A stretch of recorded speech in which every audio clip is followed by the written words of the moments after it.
आप सभी को स्क्रीन दिख रही है मेरी? कोई कंफर्म कर सकता है please? Yes Prabhu ji. Okay, thank you. Hare Krishna.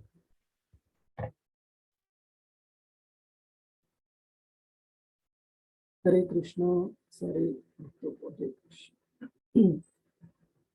नमः ओम विष्णु पदाय कृष्ण पृष्ठाय भूतले श्रीमते भक्ति वेदांत स्वामी इति नामिने।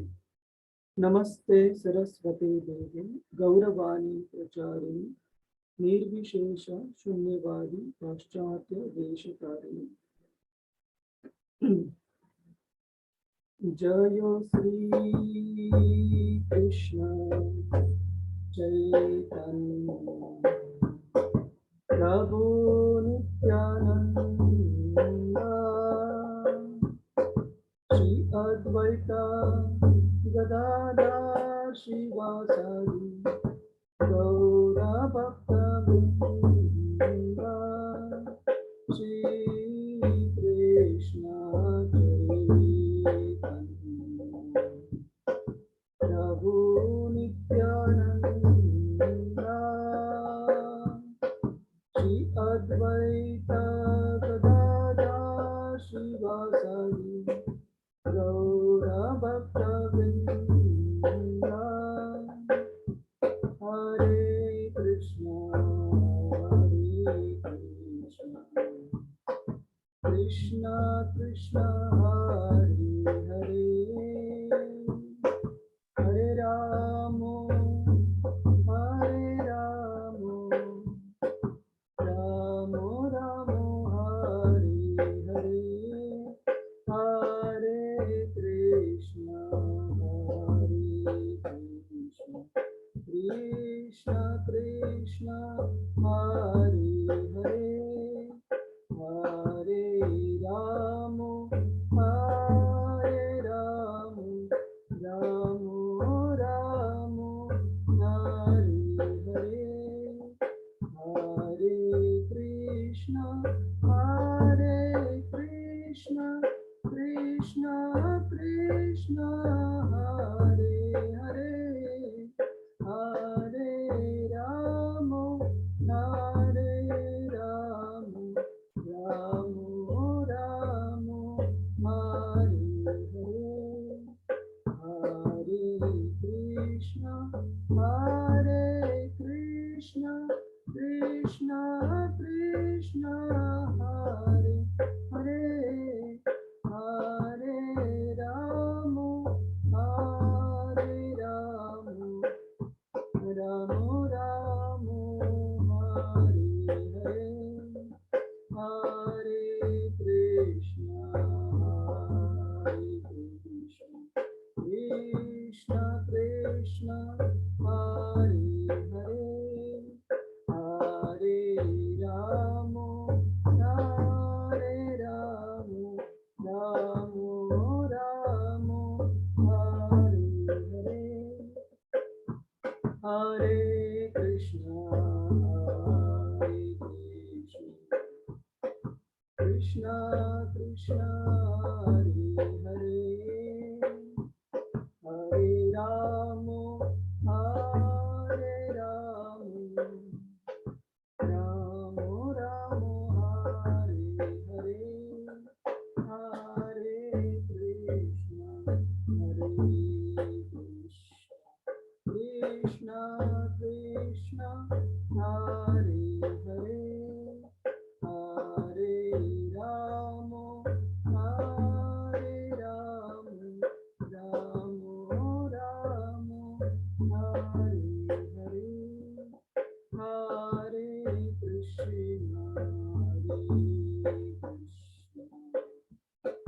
कृष्ण कृष्ण हरे हरे हरे राम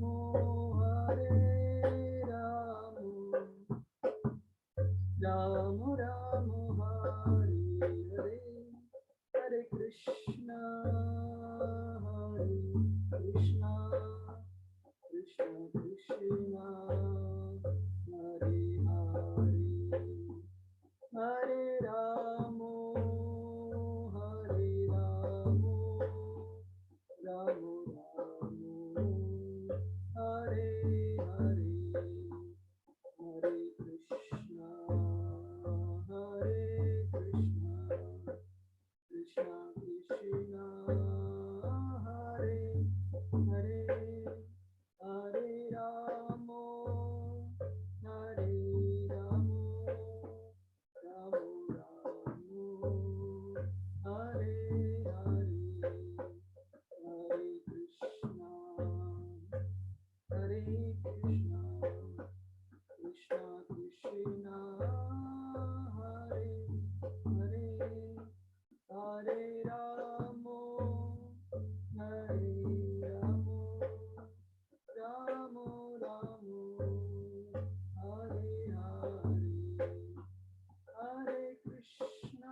नाम संकीर्तन की जय, श्रील प्रभुपाद की जय।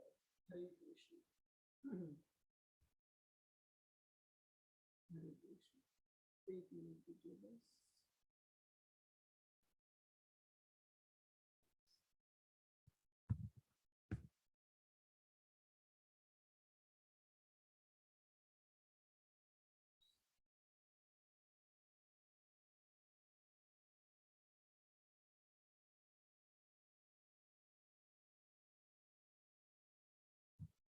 हरे कृष्णा। हम शुरू में एक बार रिवाइज करेंगे कि हमने अभी तक क्या क्या चर्चा की बहुत हाई लेवल पर, और उसके बाद एक बार क्विज सॉल्व करके फिर आज की चर्चा सत्र की शुरुआत करेंगे। तो मुझे आप में से कोई बता सकता है कि हमने जब से ये कोर्स शुरू किया अभी तक हाई लेवल पे कौन सी योगा प्रोसेसेस कवर किए, कौन से योग मार्ग के ऊपर हमारी चर्चा हुई है, कोई बोल सकता है? और सीक्वेंस में जरूरत नहीं है, आपको जो याद है, आपको जो पता है उस हिसाब से आप बोल सकते हो। हरे कृष्णा मनोज प्रभु। हरे कृष्ण। कर्म योग, ज्ञान योग, सनातन योग। हाँ, तो ये प्रश्न कल मैं याद रखा हूँ। तो ज्ञान योग को ही सनातन योग कल प्रश्न में कहा था। तो कर्म योग, ज्ञान योग और हमने दूसरे अध्याय में क्या चर्चा की थी, याद है? हरे कृष्णा। हरे ABCD ABCD कल बहुत अच्छा किशन लाल प्रभु जी, आपको याद है ABCD के डिटेल्स याद है आपको? एक का मतलब जितना याद है उतना बोल दीजिए जी। हाँ।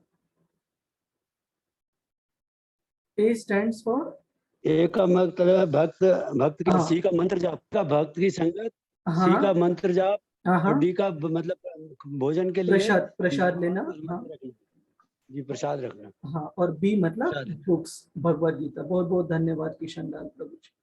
हरे कृष्ण। स्मिता गोयल माता जी, आपने हाँ कृपया अनम्यूट कीजिए, बोलिए।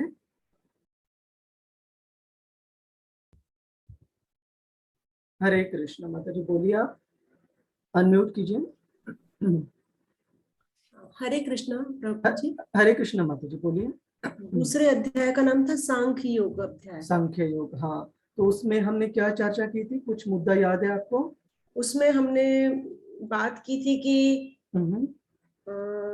ईश्वर के लक्षणों के बारे में बात की थी कि वो एक्सट्रीम है, उनके हर चीज, उनकी सुंदरता, उनका ऐश्वर्य, उनका धन, उनकी शक्ति, उनका हर चीज एक्सट्रीम लेवल का होता है और वो कभी भी क्षय नहीं होता है।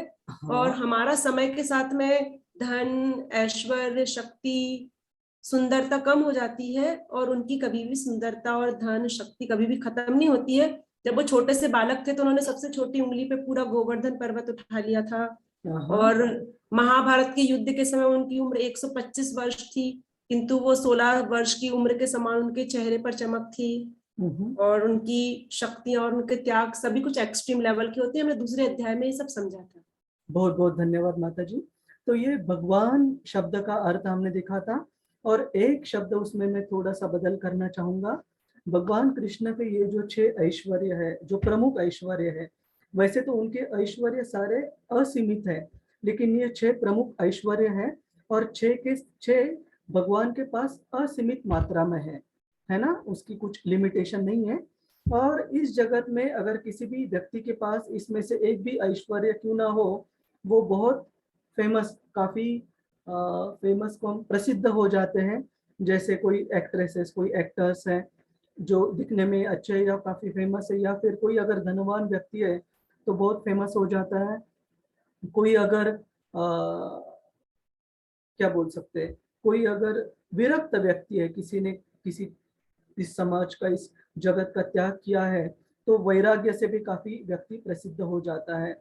तो इस जगत में अगर एक भी ऐश्वर्य किसी के पास छोटी मात्रा में है हो, तो वो लोग उन्हें काफी जानते हैं, अच्छे से जानते हैं। लेकिन भगवान वो ऐसे है कि इनके पास ये सारे 6 के 6 ऐश्वर्य असीमित मात्रा में है। और जैसे माता जी ने करेक्टली बोला कि वो कभी क्षय नहीं होते। हरे कृष्णा। खुर्शीद प्रभु, आप कुछ बोलना चाहते हैं? क्लास स्टार्ट है सर। हाँ हाँ प्रभु जी, जस्ट अभी शुरू किया हमने, अभी हम रिवाइज कर रहे हैं, तो आज की अच्छा, चर्चा अभी तक शुरू नहीं की, हम करेंगे शुरू। ठीक है, थैंक यू। हरे कृष्ण। हरे कृष्ण। और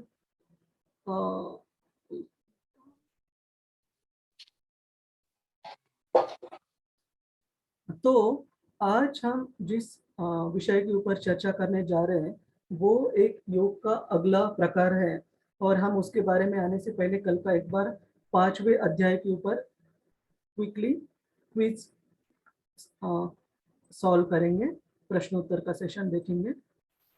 हरे कृष्णा। तो मैंने यहाँ अध्याय क्रमांक 5 का क्विज खोल कर रखा है हिंदी में, तो हम एक एक शुरू करते हैं। कुत्ते को खाने वाले, ब्राह्मण, गाय, हाथी, इन सभी प्राणी मात्राओं में कौन सा व्यक्ति है जो इन्हें समान दृष्टि से देखने के लिए किस गुण की आवश्यकता होती है? सच्चा ज्ञान और नम्रता, शाकाहारी सिद्धांत, सत्यनिष्ठा, शुचिता। हरे कृष्णा प्रभु जी, स्क्रीन पे क्वेश्चन नहीं दिख रहा है। क्वेश्चन नहीं दिख रहा है? ओके, सॉरी, एक मिनट बस। हाँ, अभी दिख रहा है आपको स्क्रीन पे? जी प्रभु जी। ओके, तो इसका मैं एक बार। नहीं दिख रहा। नहीं दिख रहा है? नहीं प्रभु जी। एक मिनट दीजिए प्रभु जी बस।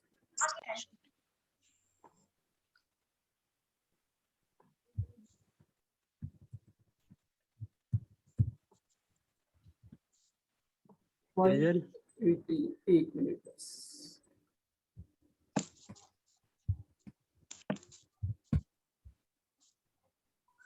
तो अभी ये स्क्रीन दिख रही है आप सभी को, भगवत गीता 5.18 जो जी। हाँ ठीक है। तो ये वो श्लोक था जिसके बारे में हमने कल चर्चा की थी, जिसके ऊपर ये प्रश्न आधारित है।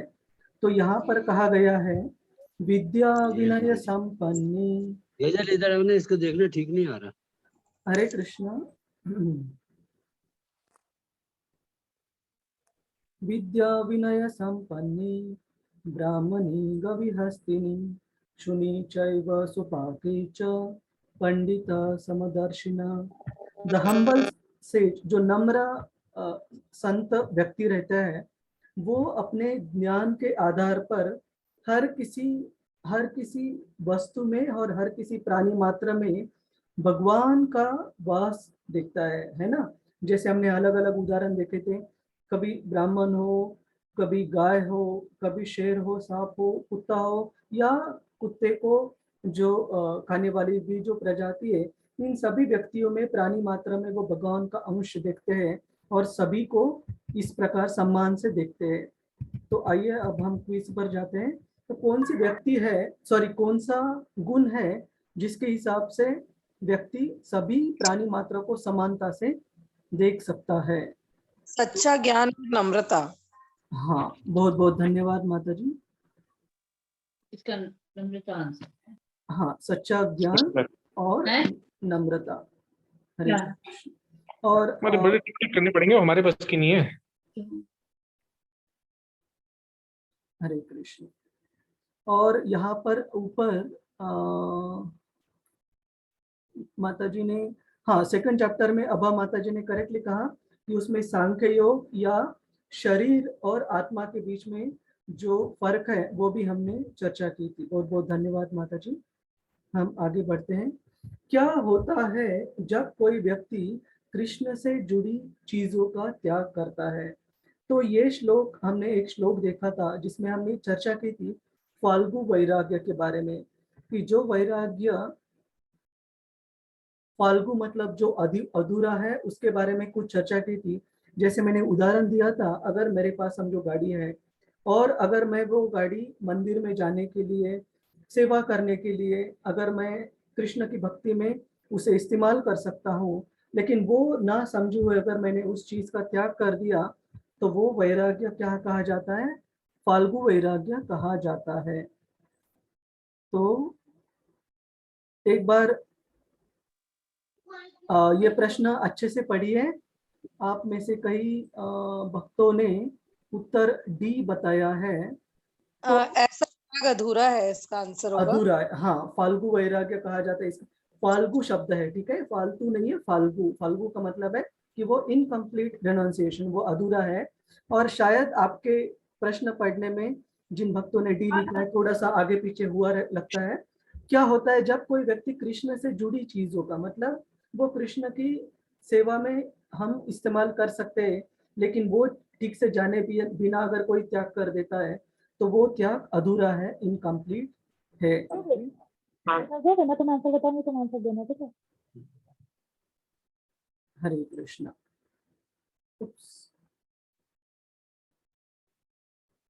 तो हम आगे बढ़ते हैं। अगर किसी को कुछ डाउट है कि जो हमने ऑप्शन मार्क किया है ऑप्शन बी वही क्यों है, कुछ और क्यों नहीं, तो आप पूछ सकते हैं, ठीक है। हरे कृष्ण। आगे बढ़ते हैं। जो कोई व्यक्ति आसक्ति के बिना अपना कर्तव्य करता है, सर्वोच्च भगवान को परिणाम समर्पित करता है, वह पापों की प्रतिक्रिया से प्रभावित नहीं होता। कृष्ण इस बात को किसका उदाहरण देके समझाते हैं? तो ये भी हमने स्लाइड में एक आपको पिक्चर दिखाया था, फोटो दिखाया था कि वो क्या वो सूरज जो सबको प्रकाश देता है उसका उदाहरण कमल का देते। पत्ता प्रभु जी, हाँ, कमल का प्रभु जी, पत्ता कमल का पत्ता जो पानी में अछूता है, अछूता है, बिल्कुल कमल सही। का पत्ता। बहुत बहुत धन्यवाद माता जी, बहुत बहुत धन्यवाद। तो आंसर उसका बी है। तो हमने चर्चा की थी कि ऐसे व्यक्ति जो इस जगत में रहकर भी उनके भक्तिमय कार्य की वजह से वो किसी भी कर्म बंधन में कभी बंधे नहीं जाते, उनके कार्य से वो बल्कि सारे पुराने कर्म बंधों से मुक्त हो जाते हैं, है ना। तो ये अकर्म या निष्काम कर्मयोग की व्याख्या है कि हम कोई भी चीज हमारे खुद के प्रसन्नता के लिए नहीं करते, भगवान को समर्पित करके उनकी प्रसन्नता के लिए हम कार्य करते हैं, उसे निष्काम कर्मयोग कहा जाता है। तो इसका उत्तर है ऑप्शन बी।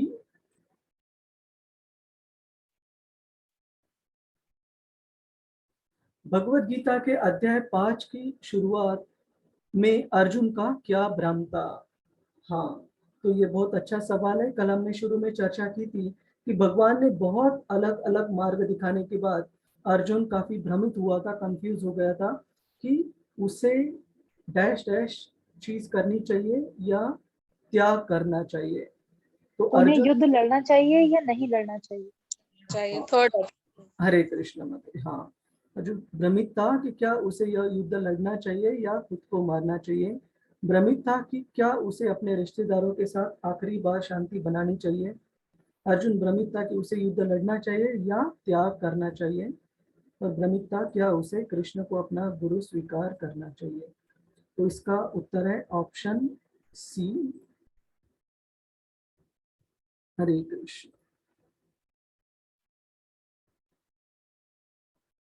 कृष्ण सभी जीवों के लिए डैश के रूप में कार्य करते हैं, ये भी हमने चर्चा की थी। शुभ चिंतक। हाँ, सुहृदम सर्वभूतानाम। भगवान कृष्ण ऐसे मित्र है जो हमारे हृदय के सबसे ज्यादा नजदीकी, सबसे ज्यादा क्लोज जो मित्र हम कहते हैं वो है। और इसके लिए हमने एक उदाहरण दिया था कि क्या है? हरे कृष्णा, मुझे क्या है?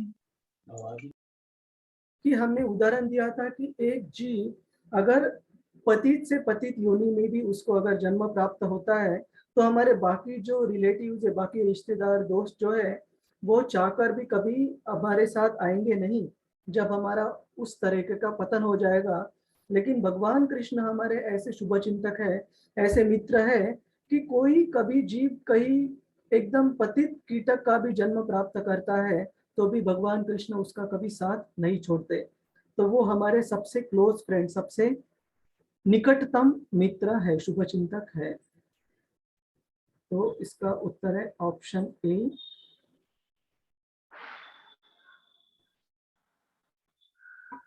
कृष्ण के अनुसार मुक्ति के लिए कौन सा मार्ग अधिक अनुकूल है? तो ये अर्जुन का प्रश्न था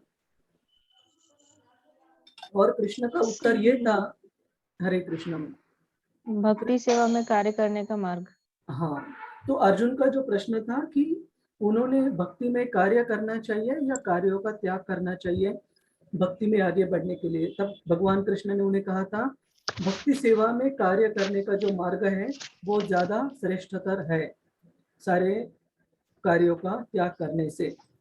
तो 1 मिनट, प्रभु जी ने हाथ ऊपर किया था अभी।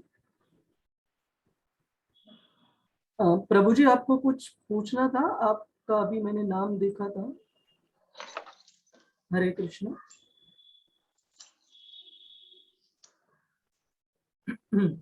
खुर्शीद आलम प्रभु, आपको कुछ पूछना था?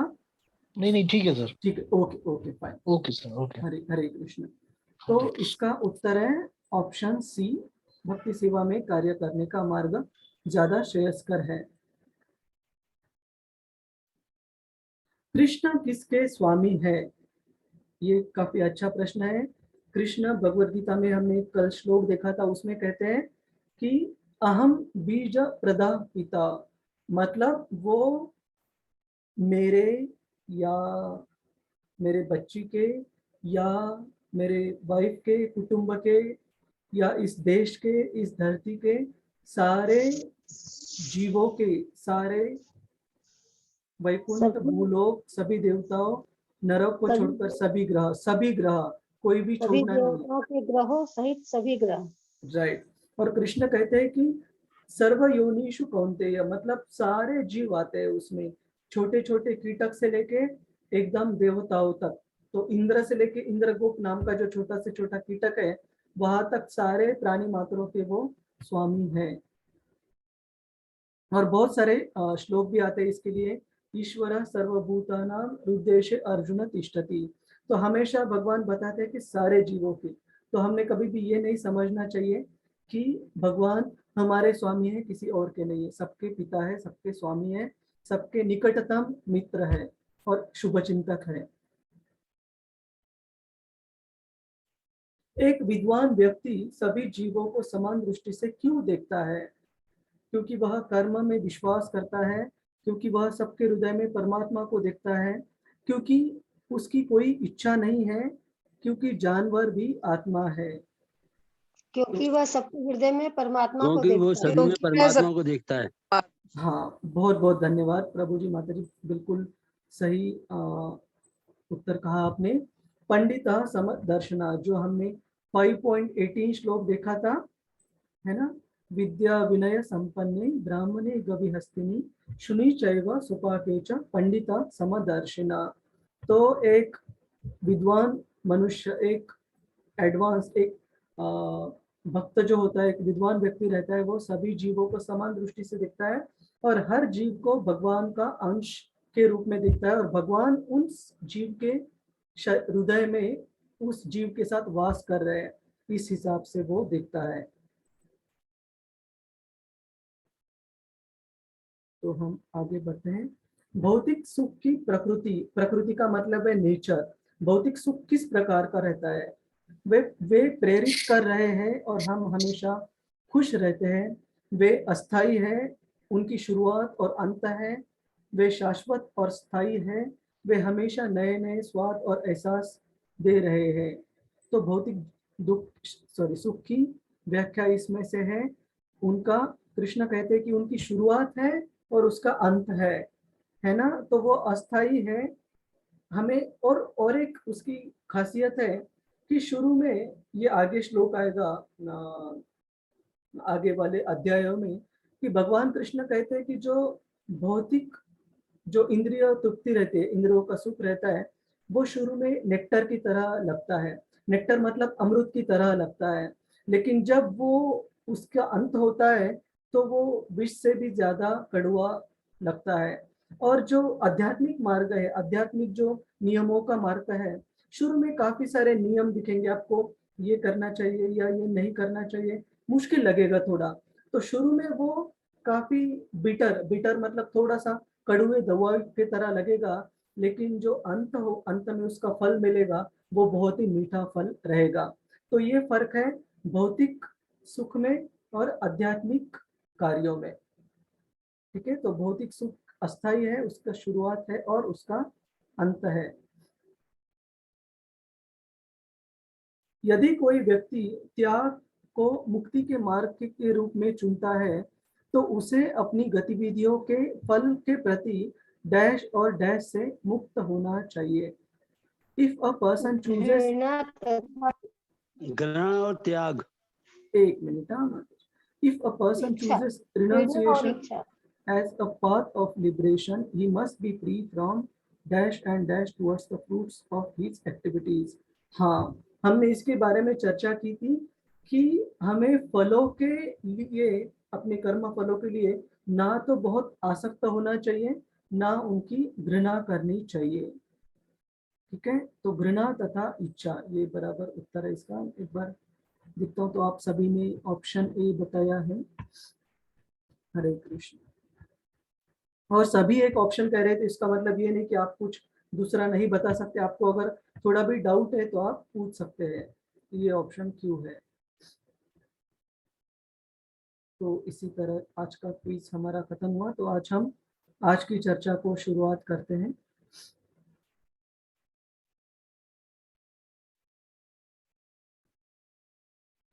तो आज के जो योग मार्ग के ऊपर हम चर्चा करने जा रहे हैं वो है अध्याय 6 भगवद गीता में। और इसमें भगवान कृष्ण ध्यान योग के बारे में बता रहे हैं। तो ध्यान योग के बारे में बताने का उनका जो कारण है वो बहुत विशेष है, और आपको भी ये सुनकर अचरज होगा, सरप्राइज होगा। भगवान कृष्ण ध्यान योग के बारे में अभी हम आगे भी देखेंगे कि इतना कॉम्प्लिकेटेड, इतना मुश्किल है ये योग कि इस समय और काल के प्रभाव में उसको कर पाना नामुमकिन है। और ये हम नहीं कह रहे हैं, अर्जुन ने खुद कहा था, हम देखेंगे क्यों कहा था। तो भगवान कृष्ण को ध्यान योग बताने का उद्देश्य यह है कि वो अर्जुन को बता पाए कि आज के काल समय में ये योग करना, इवन अर्जुन के काल समय में भी इस योग को करना कितना मुश्किल है, कितना दुरास्त मतलब बहुत बहुत दिक्कतें हैं उसमें करने के लिए, इतना आसान बिल्कुल नहीं है। तो यही उनका उद्देश्य है भगवान का, इस ध्यान योग की विधि को डिटेल में बताने के लिए। और एक इम्पोर्टेंट और एक महत्वपूर्ण मुद्दा इसमें यह है कि आजकल काफी सारे योगा क्लासेस, काफी सारे योगा स्कूल्स दिखेंगे आपको। तो इस आज के चर्चा सत्र में आपको ये भी पता चलेगा कि वो कैसे पूरे योग धारणा का एक छोटा सा भाग ले रहे हैं और उसी को योग के बारे में प्रस्तुत करें, जो कि कंप्लीट उसका जो समझ है, जो पूरी समझ है योग धारणा की, वो नहीं पता है उनको, और ना तो वो बताते हैं, है ना। तो ये भी हम आज अच्छे से समझाएंगे। तो यहाँ पे अलग अलग फोटो दिए हैं। क्या यह योग है कि कोई व्यक्ति हिमालय में एकदम ठंडे से ठंड हवामान में अगर कोई बहुत कठिन साधना कर रहा है, योग साधना कर रहा है, या कोई व्यक्ति नीचे सर और ऊपर पांव रख के बहुत एकदम धूप में वगैरह कड़ी तपस्या कर रहा है, क्या यह योग है? या फिर कोई व्यक्ति ऐसे कोई चीजें कर रहा है जहां से सामान्य मनुष्य के लिए वो करना नामुमकिन है, और सामान्य मनुष्य अचरज में पड़ जाएगा कि ये व्यक्ति जीवित कैसे है? क्या यह सब, ये जो ट्रिक्स है, ट्रिक्स बोलने का मतलब है ये सारी जो ट्रिक्स को हम क्या बोलते हैं, एक बार देखने दीजिए मुझे, युक्तियां, ट्रिक्स, हाँ, ये सारे जो क्रियाएं हैं, ये सारे जो पद्धति है, क्या इनको दिखाना एक सामान्य व्यक्तियों को प्रभावित करने के लिए, इम्प्रेस करने के लिए, क्या यह योग है? हम देखेंगे क्या यह योग है। कि आजकल ये भी बहुत बड़ा बिजनेस हो गया। अगर मैं यही सिंगापुर में बताऊं तो हमारे ऑफिस के आजू बाजू बहुत सारे योगा स्कूल्स हैं। तो ये एक बहुत बिजनेस हो गया। इसमें से कई बार इसका हंसी मजाक उड़ा के रखा है लोगों ने कि कुछ गलत चीजें भी करते हैं और उसको योग के साथ साथ उसकी व्याख्या में डाल देते हैं। क्या यह योग है? और यहाँ बहुत सारे फोटो दिखाए, जैसे काफी बार बोलते हैं, और हम ये नहीं कह रहे हैं कि हम अपने शरीर को स्वस्थ नहीं रखना चाहिए, बिल्कुल स्वस्थ रखना चाहिए।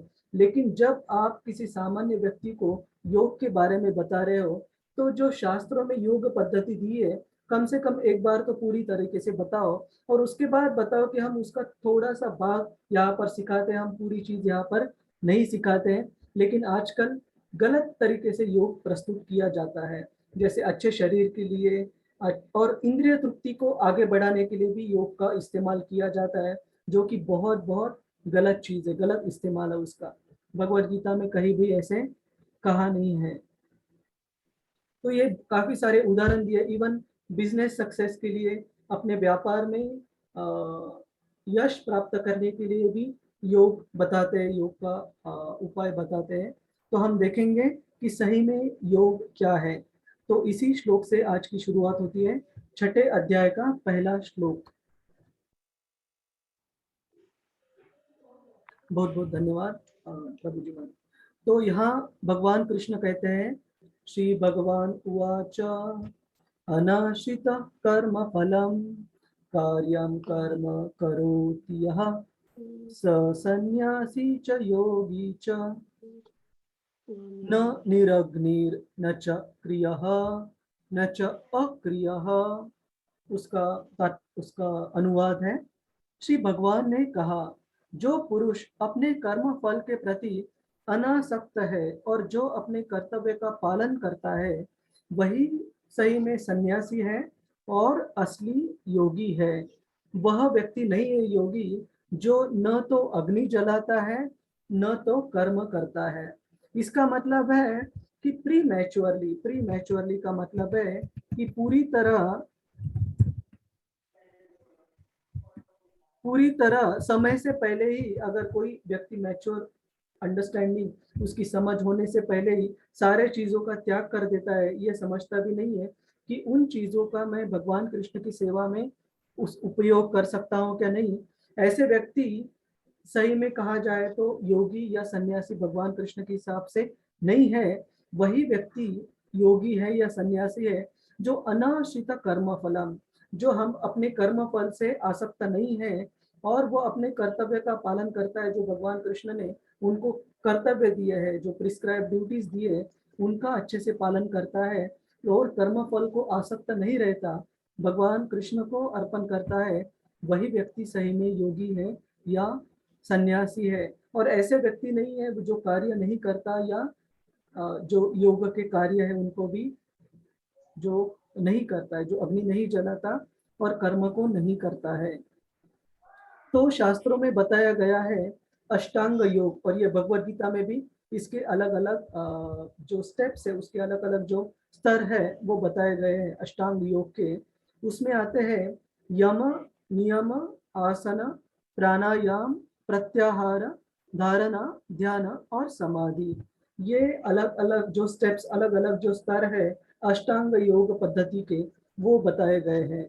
तो यम का मतलब है जो बाहरी नियम है, जो बाहरी अनुशासन, जो विनिमयन है। विनिमयन मतलब विनिमयन मतलब नियमों का पालन करना, जो बाहरी नियम है उनका पालन करना, उसे यम कहते हैं। और जो अंतर्गत नियम है, जो मन और इंद्रियों को वश में करने के लिए जो नियम है, उनको नियम कहते हैं, यम और नियम। आसना, आसन का मतलब है अलग अलग जो पोस्चर्स आसन, आपको आसन हिंदी शब्द ही है, हाँ। तो अलग अलग आसन करना, उनको एक योग पद्धति की वो तीसरी स्तर है। और आजकल के मैक्सिमम योगा स्कूल इसी का थोड़ा सा भाग लेते आसन का, और उसी को योग पद्धति के बारे में बताते, और वो भी गलत उद्देश्य से बताते हैं। हम आगे देखेंगे कि इस योग पद्धति का उद्देश्य क्या है, ये भगवान कृष्ण खुद भगवद गीता में बताते हैं। लेकिन ये आजकल के जो बिजनेसेस हो गए योगा के, वो इनके बारे में नहीं बताते। और चौथा उसका जो पद्धति है योग की, वो है प्राणायाम। प्राणायाम का मतलब है हमारे जो सांस है उस सांस को नियमित करना। इसका मतलब है कि एक ऐसे बताया गया है शास्त्रों में कि हमारी आयु कैसे तय होती है। हमारी आयु ऐसे तय होती है कि जो सांसें है, जो नंबर ऑफ ब्रेथ्स, इसका मतलब है जिस किसी मात्रा में हम सांस लेने वाले पूरे जीवन में, वो नंबर पहले से तय है।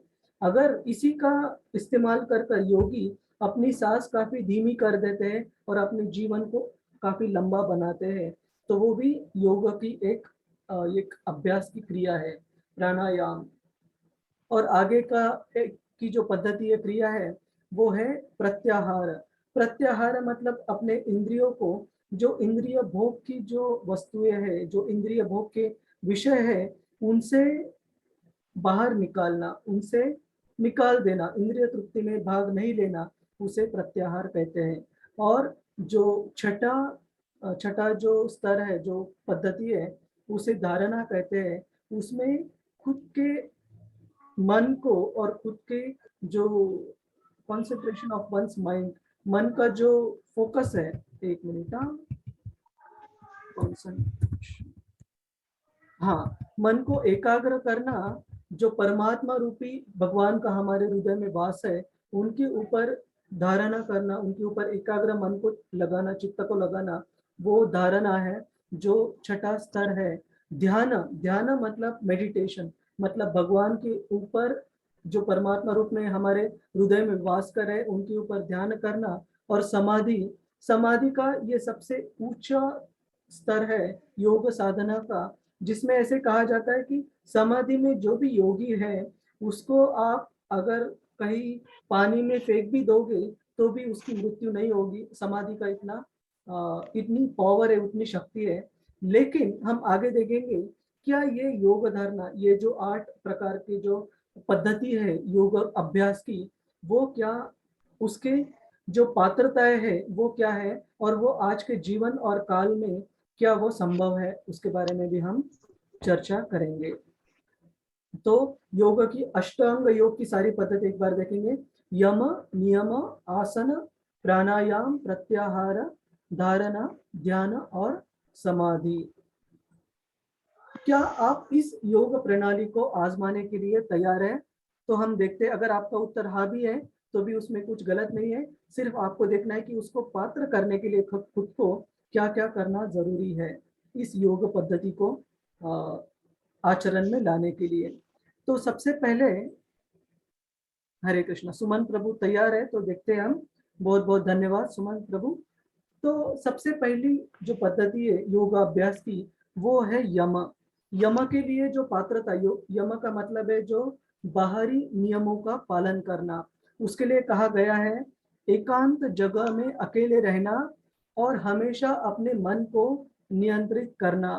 तो आप सभी से मेरा आपसे सवाल है, क्या यह आज के जीवन काल में, आज के काल और आज की परिस्थिति में क्या यह संभव है कि हम अकेले कहीं भी रह सके और हमारे मन को पूरी तरह कैसे नियंत्रित कर सके? क्या यह संभव है? कोई बता सकता है? सुमन प्रभु, आप तैयार थे योग अभ्यास के लिए? क्या लगता है आपको ये संभव है एकांत जगह पर रहना और मन को पूरी तरह से नियंत्रित करना? पूरी तरह से छोड़िए, आप 5-10 मिनट प्रयत्न कीजिए, बस 5 मिनट 10 मिनट प्रयत्न कीजिए कि हम उसको नियंत्रित कर सकते हैं क्या? कितनी बार मन इधर उधर विचलित हो जाता है? असंभव है। असंभव है। बहुत बहुत धन्यवाद प्रभु जी। और आज के आधुनिक शास्त्रों ने, विज्ञान ने यह प्रूव किया है, यह माना है कि मन इतना विचलित रहता है व्यक्तियों का आजकल के जमाने में, 1 सेकंड में अराउंड 3 ख्याल अलग अलग आते हैं। तो इसका मतलब अगर आपने मुझे पूछा या अपने आप को पूछा 10 मिनट पहले मैं कौन से क्या क्या सोच रहा था या क्या क्या सोच रही थी, शायद 1-2 चीजें मिस होने का भी चांस है। इतना मन अस्थिर है, इतनी जगह पर मन भागता रहता है ना? तो यम मतलब बाहरी नियमों को पालन करने में सबसे पहला जो पात्रता है, सबसे पहली जो क्वालिफिकेशन है, उसी में अपना फेल हो जाएगा। हम अकेले एक जगह पर अकेले रहना और मन को नियंत्रित करना इतना आसान नहीं है। तो दूसरा है नियम, यम नियम प्राणायाम। तो नियम का मतलब है जो अपने शरीर की अंदर की जो आदतें है, जो नियंत्रण है, सारे जो इंद्रिय है, उनको भी वश में रखना। जैसे इसके लिए एक श्लोक आता है, मैं आपको दिखाऊंगा। और वो श्लोक का मतलब ये नहीं कि हम उसे पूरा छोड़ दे, भगवत भक्ति में लगने के बाद भी हमने उसे आचरण में लाना चाहिए, बहुत फायदा दिखेगा आपको। एक बार मैं वो श्लोक दिखाता हूँ, 6.17।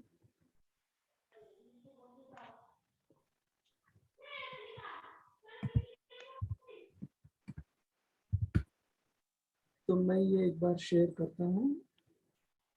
यहाँ पर भगवान कृष्ण छठे अध्याय में, इसी अध्याय में 17वें श्लोक में बताते हैं, युक्ताहार विहारस्य युक्त चेष्टस्य कर्मसु युक्त स्वप्नावबोधस्य योगो भवति दुःखः।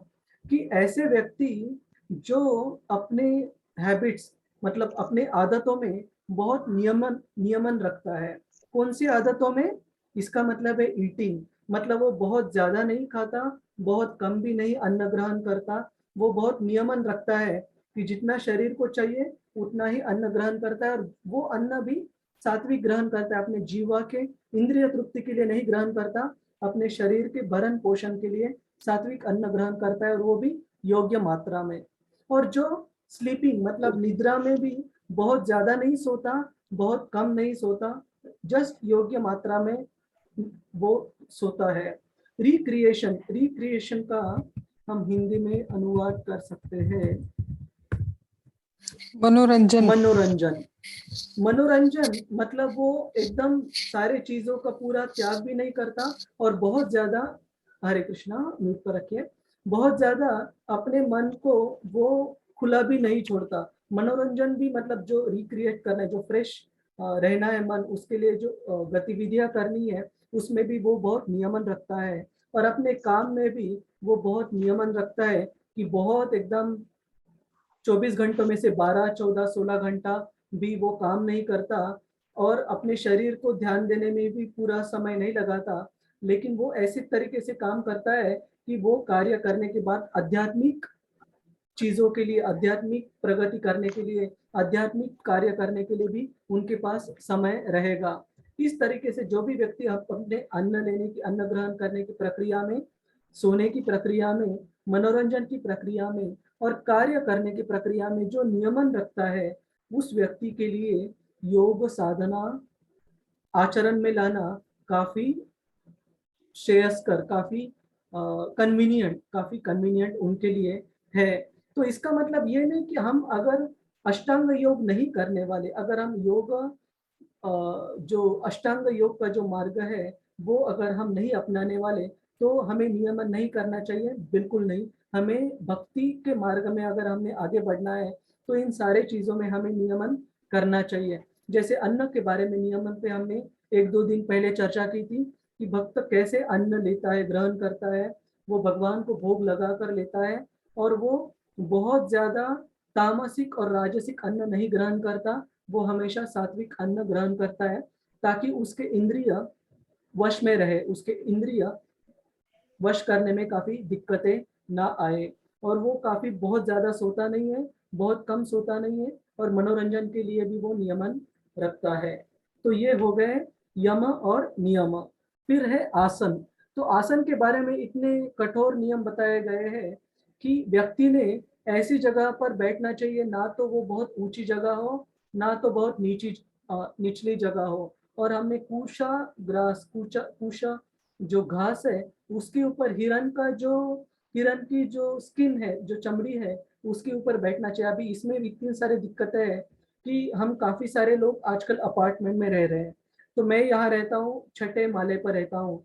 तो ये छठा माला, मैं बोल सकता हूँ कि मैं जमीन पे बैठा हूँ? बिल्कुल नहीं, क्योंकि इस योग अभ्यास पद्धति के हिसाब से हमने इस स्थान पर भी नहीं बैठना चाहिए, नीचे जाकर बैठना चाहिए। और ऐसी जगह पर बैठना है जो बहुत ऊंची नहीं है, बहुत निचली भी नहीं है। और हिरण की स्किन पर, चमड़ी पर क्यों बैठने के लिए कहा है?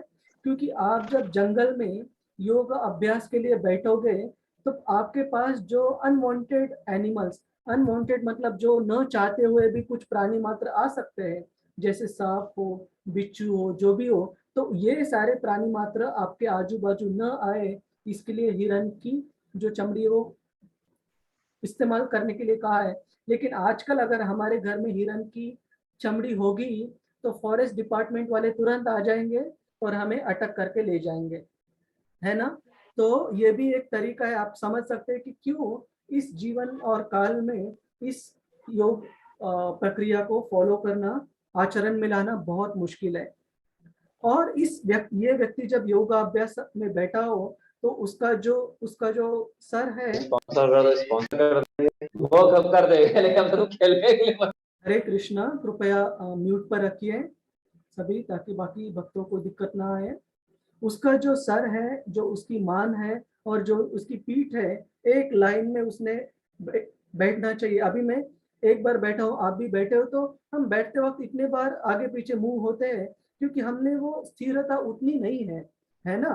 तो योगी को चाहिए कि वो अपनी मान, सर, गर्दन और पीठ एक ही लाइन में और स्थिरता से रखे, तभी वो योग अभ्यास कर सकता है। और उसने अपनी नाक की नोक पर लगातार उसको अपनी जो नेत्र है, जो आंखें है, वो अपने आंख के जो नोक है उस पर उसको केंद्रित करनी होती है। क्यों? क्योंकि आंखें अगर पूरी खुली रखी उसने योगी ने, तो उसका मन विचलित हो सकता है, जो बाहरी चीजें हैं उनको देखकर, क्या चल रहा है, यहाँ क्या चल रहा है, वहाँ क्या चल रहा है। और अगर उसने आंखें पूरी तरह बंद कर ली तो नींद लगने के काफी चांसेस है। तो इसलिए योग करने वाले व्यक्ति को इन सारे नियमों का पालन करना पड़ता है। इस प्रकार एक अनगढ़ दबे हुए मन से, भय से रहित, पूरी तरह से यौन जीवन से मुक्त किसी को भी भगवान का ध्यान करना चाहिए। तो इसी में हम देखते कि कितने सारे चीजें जो आचरण में लाना बहुत मुश्किल ही नहीं, नामुमकिन है आज के समय में। और ये हो गई तीसरी पद्धति। और चौथी पद्धति है प्राणायाम। इसमें जो शरीर के अंदर जाने वाली सांस है और जो इनहेलिंग एंड एक्सेलिंग, जो बाहर गति में, सांस की गति में रोक के अभ्यास करना है और इस प्रकार से अंतिम रूप में ध्यान में लगना है। तो ये हो गया प्राणायाम। और भी 4 स्तर है। प्रत्याहार। प्रत्याहार मतलब आपका इंद्रियों का विषयों के साथ आदान प्रदान एकदम जीरो करना है। भौतिक अस्तित्व आपको एकदम समाप्त करना है, जिसका मतलब है कि हमने कोई भी विषयों में हमने आदान प्रदान भाग नहीं लेना है। तो ये भी मुश्किल ही नहीं, नामुमकिन है आजकल के जमाने में। धारणा, उसकी मानसिक गतिविधियों को अनुशासित मतलब नियमित करते हुए और परलौकिक स्थित हो जाती है। तो मानसिक जो मन में जो विचार आते हैं उनको भी नियंत्रित करना बहुत जरूरी है। सिर्फ बाहरी रूप से नियंत्रण सफिशिएंट नहीं है, पर्याप्त नहीं है। अपनी मानसिक गतिविधियों को भी उस योगी ने नियंत्रित करना चाहिए। सारे भौतिक इच्छाओं से रहित उसे योग प्राप्त करने के लिए प्रयास करने पड़ते हैं योगी को। और सेकंड लास्ट है ध्यान। जैसे पवन रहित स्थान पर दीपक, मतलब कोई दिया, जैसे इस जगह पर जहाँ कोई भी हवा नहीं चल रही हो, जैसे वो स्थिर रहता है, उसी तरह परलौकिक व्यक्ति तथा जिसका मन नियंत्रित रहता है, वे अपने ध्यान को हमेशा स्थिर रखता है। मतलब जहाँ पर हवा नहीं है, दिया हमेशा स्थिर रहता है, उसी तरह एक योगी का जो मन है वो भी स्थिर होना चाहिए, ध्यान करना चाहिए उन्होंने। और आखिरी स्टेज है, स्तर है समाधि। सबसे बड़ी कठिनाई के बीच में भी योगी स्थिर रहता है। यह वास्तव में भौतिक संपर्क से तथा सभी दुखों से वास्तविक स्वतंत्रता है। मतलब बाहरी जो भी सुख या दुख चल रहे हैं उनके प्रति वो बिल्कुल आकर्षित या आसक्त न रहते हुए हमेशा योग साधना में स्थिर रहते हैं, वो है समाधि अवस्था। तो अभी देखते हैं हम अर्जुन को भगवान कृष्ण ने ये सब जब गतिविधियां, ये सब जब कार्य, ये स्तर और उनकी पात्रताएं बताई भगवान कृष्ण ने अष्टांग योग के बारे में, तो अर्जुन का जो विचार था वो क्या था, और बहुत अच्छे से सुनिए, हमारे लिए महत्वपूर्ण है। अर्जुन भगवान कृष्ण को ये सब सुनने के बाद कहते हैं, चंचलम ही मन कृष्ण प्रमाथि बलवत् दृढ़म् तस्याहं निग्रहं मन्ये वायोरिव सुदुष्करम। हे कृष्ण, चूंकि मन चंचल, अस्थिर, उच्च श्रृंखल, हठीला तथा अत्यंत बलवान है, अतः मुझे इसे वश में रखना वायु को वश में रखने से भी अधिक कठिन लगता है। तो अर्जुन कह रहे हैं कृष्ण को, आपने ये सब कार्य बताए, योगा के अलग अलग स्तर बताए 8, लेकिन आप बोल रहे हो कि मन को नियंत्रित रखो। यहाँ अर्जुन इतने शक्तिशाली योद्धा थे कि वो कहते कि आप अगर एक बार मुझे कहोगे तो मैं वायु को वश में रख सकता हूँ, लेकिन मन को स्थिर रखना, नियंत्रण में रखना, वो वायु को वश में करने से भी बहुत ज्यादा मुश्किल है। तो अगर अर्जुन के लिए ये योग अभ्यास, योग पद्धति, अष्टांग योग की मुश्किल है, तो आपकी और मेरी पात्रता अर्जुन के सामने क्या है? बिल्कुल ही मुश्किल या नामुमकिन है आजकल के काल और परिस्थिति में।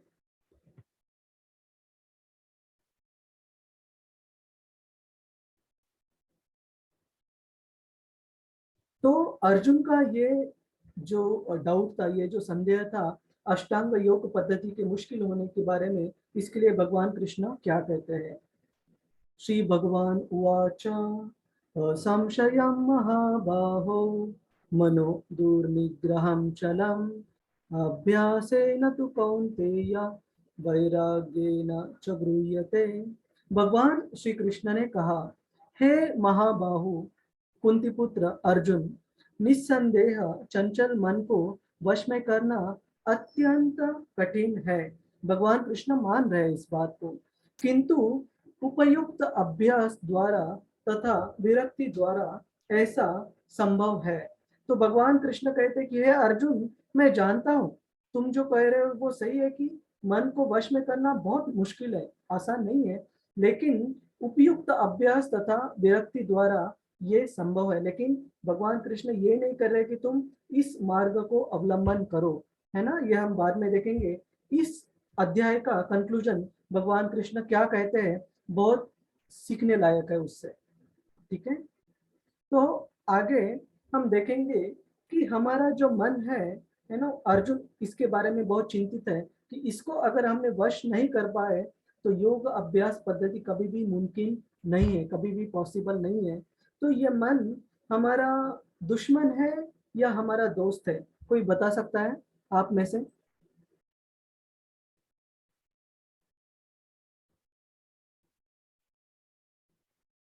आप अपना हाथ ऊपर कर सकते। स्मिता माता जी, आप अनम्यूट कीजिए और बताइए, क्या मन हमारा दोस्त है या हमारा दुश्मन है? हरे हरे कृष्ण प्रभु जी, आपने सबसे पहले दिन ही बताया था हाँ, कि मन ही हमारा शत्रु है और मन ही हमारा मित्र है। हाँ, मन के द्वारा ही हम ऊंचे से ऊंची संभावना भी प्राप्त कर सकते हैं और मन के द्वारा ही हम निम्न स्तर का भी काम कर सकते हैं। यदि हमारा मन नियंत्रित है तो हम कुछ भी करना संभव है हमारे लिए। बहुत अच्छा, बहुत अच्छा आपने याद रखा ये। और इसके लिए एक श्लोक भी आता है भगवत गीता में, जिसका नंबर आप सभी नोट कर सकते हैं। वहां भगवान कृष्ण कहते हैं, तो ये एक उपमा, ये एक एनालॉजी दी गई है। मन आग की तरह है, जिसे अगर नियंत्रित किया जाता है तो बहुत अच्छे से अच्छी चीजें हम प्राप्त कर सकते हैं, और अगर ये नियंत्रण के बाहर चला जाएगा तो हमारी तबाही का कारण हो सकता है मन। तो इसलिए एक बहुत अच्छा श्लोक आता है, श्लोक क्रमांक 6, अध्याय 6 में से 6.6। बहुत अच्छा अभा माता जी, कि मन अगर नियंत्रण में है, तो पहले हम श्लोक पढ़ेंगे। बंधुरात्मात्मनस्तस्य येनात्मैवात्मनः जितः अनात्मस्तु शत्रुत्वे वर्तेत आत्मैव शत्रुवत्। जिसने अपने मन को जीत लिया है उसके लिए मन सर्वश्रेष्ठ मित्र है, किंतु जो ऐसा नहीं कर पाया उसके लिए मन सबसे बड़ा शत्रु है। अगर हम मन को जीत सकते हैं, और कैसे जीत सकते हैं, सिर्फ एक उपाय से। वो उपाय है अपने मन को और सारे इंद्रियों को भगवान की सेवा में अगर हम लगाते हैं तो ही उस मन को जीतना संभव है। नहीं तो अर्जुन ने खुद उदाहरण दिया है कि इस मन को वश में करना वायु को वश में करने से भी ज्यादा मुश्किल है। अगर हम चाहे तो हरिकेन, हरिकेन का मतलब हिंदी में क्या होता है? हरिकेन, तूफान। बवंडर प्रभु जी। हाँ, भवंदर या तूफान।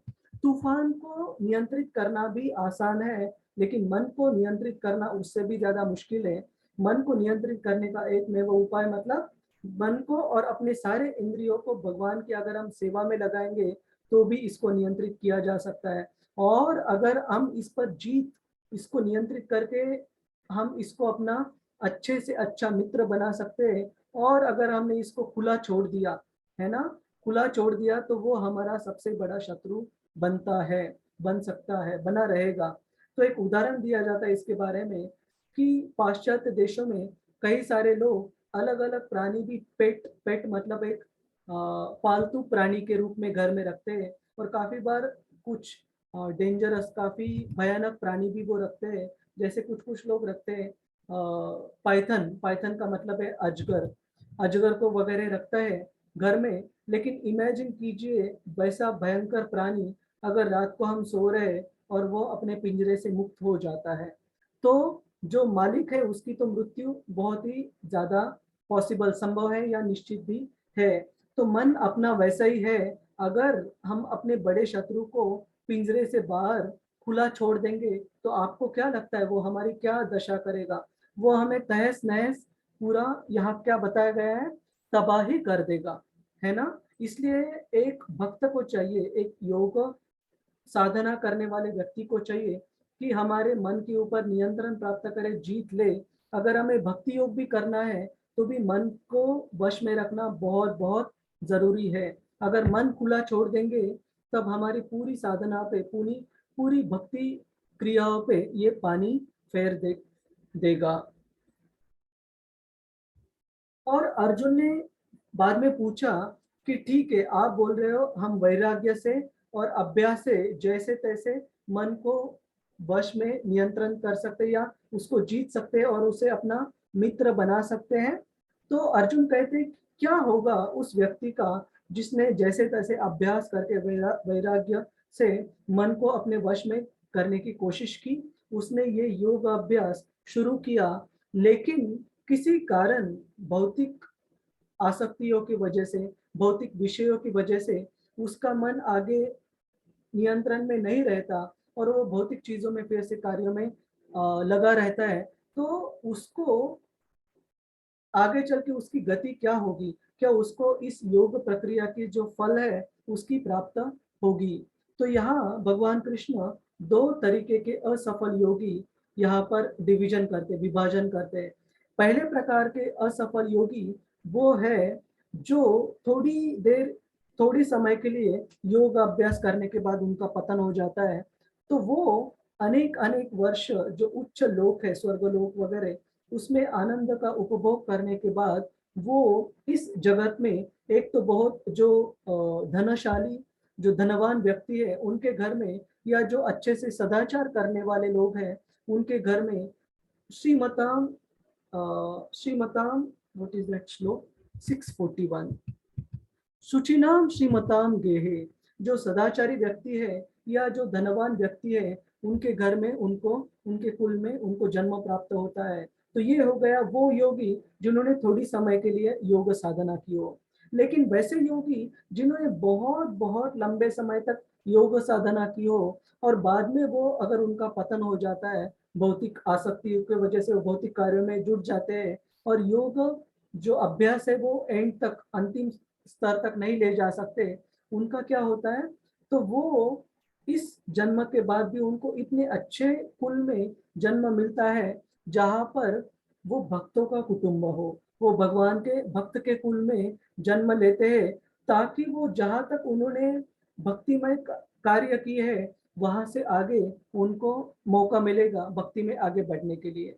जैसे अगर उन्होंने 70% भक्ति कंप्लीट किए, उनको 71% से आगे भक्ति करने का मौका मिलेगा। और यहाँ पर एक भगवान कृष्ण खुद बताते हैं कि अलग अलग योगा की जो लैडर है, लैडर का मतलब है जो सीढ़ी है, उसमें अलग अलग योग के मार्ग हमने देखे। हमने देखा कर्मयोग का मार्ग, जो हमने तीसरे अध्याय में और 5वें अध्याय में कर्मयोग के बारे में पढ़ा। फिर हमने चौथे अध्याय में ज्ञान योग के बारे में पढ़ा और आज छठे अध्याय में हमने अष्टांग योग या इसे हठ योग भी कहा जाता है, हठ योग पद्धति के बारे में आज हमने चर्चा की। तो इन सारे अलग अलग पद्धति के जो योगीज है, जो योगा प्रैक्टिशनर्स है, उनमें सबसे महत्तम, सबसे बढ़िया, सबसे उच्चतम योगी कौन है वो भगवान कृष्ण बताते हैं। तो ये जो योगा लैडर है, ये जो योगा की सीढ़ी है, यहाँ पर ऐसे कहा गया है कि जो भक्ति योगा है वो योगा की सीढ़ी का सबसे ऊपर का ऊपरी स्टेप, सबसे ऊंचा स्तर है। और वो स्तर कहाँ से शुरू होता है? कर्मयोग आता है, फिर ज्ञान योग, फिर अष्टांग योग और फिर भक्ति योग। लेकिन भक्ति योग की विशेषता क्या है इसमें? बाकी कोई भी योग पद्धति जस्ट उस योग पद्धति को फॉलो करके, उसकी कार्यों का पालन करके ही हमें भगवत प्रेम या भगवत धाम हम नहीं प्राप्त कर सकते। हमें इन सारे योग पद्धतियों का अभ्यास करके अंततः थोड़ी तो भक्ति प्राप्त करनी बहुत जरूरी है। तो ये बाकी सारी जो योग पद्धति है, कर्मयोग हो, ज्ञान योग हो, अष्टांग योग हो, वो अल्टीमेटली भक्तियों के तरफ जाने वाले स्तर है। जब तक कोई भी व्यक्ति भक्ति को प्राप्त नहीं कर सकता, उसे भगवत धाम प्राप्त करना मुश्किल है, नामुमकिन है। यह हायरार्की, ये जो स्तर है वो भगवान कृष्ण ने बताए हैं। और ये जो श्लोक है 47th वर्स, 47th को हम हिंदी में क्या कहते हैं, 47? जी प्रभु जी। 47 जो श्लोक है छठे अध्याय का, उसमें भगवान कृष्ण अपनी जो अष्टांग योग, हठ योग के बारे में जो चर्चा है उसे कंक्लूड करते हैं। और ये बहुत महत्वपूर्ण श्लोक है, आप ध्यान से पढ़िएगा, सुनिएगा।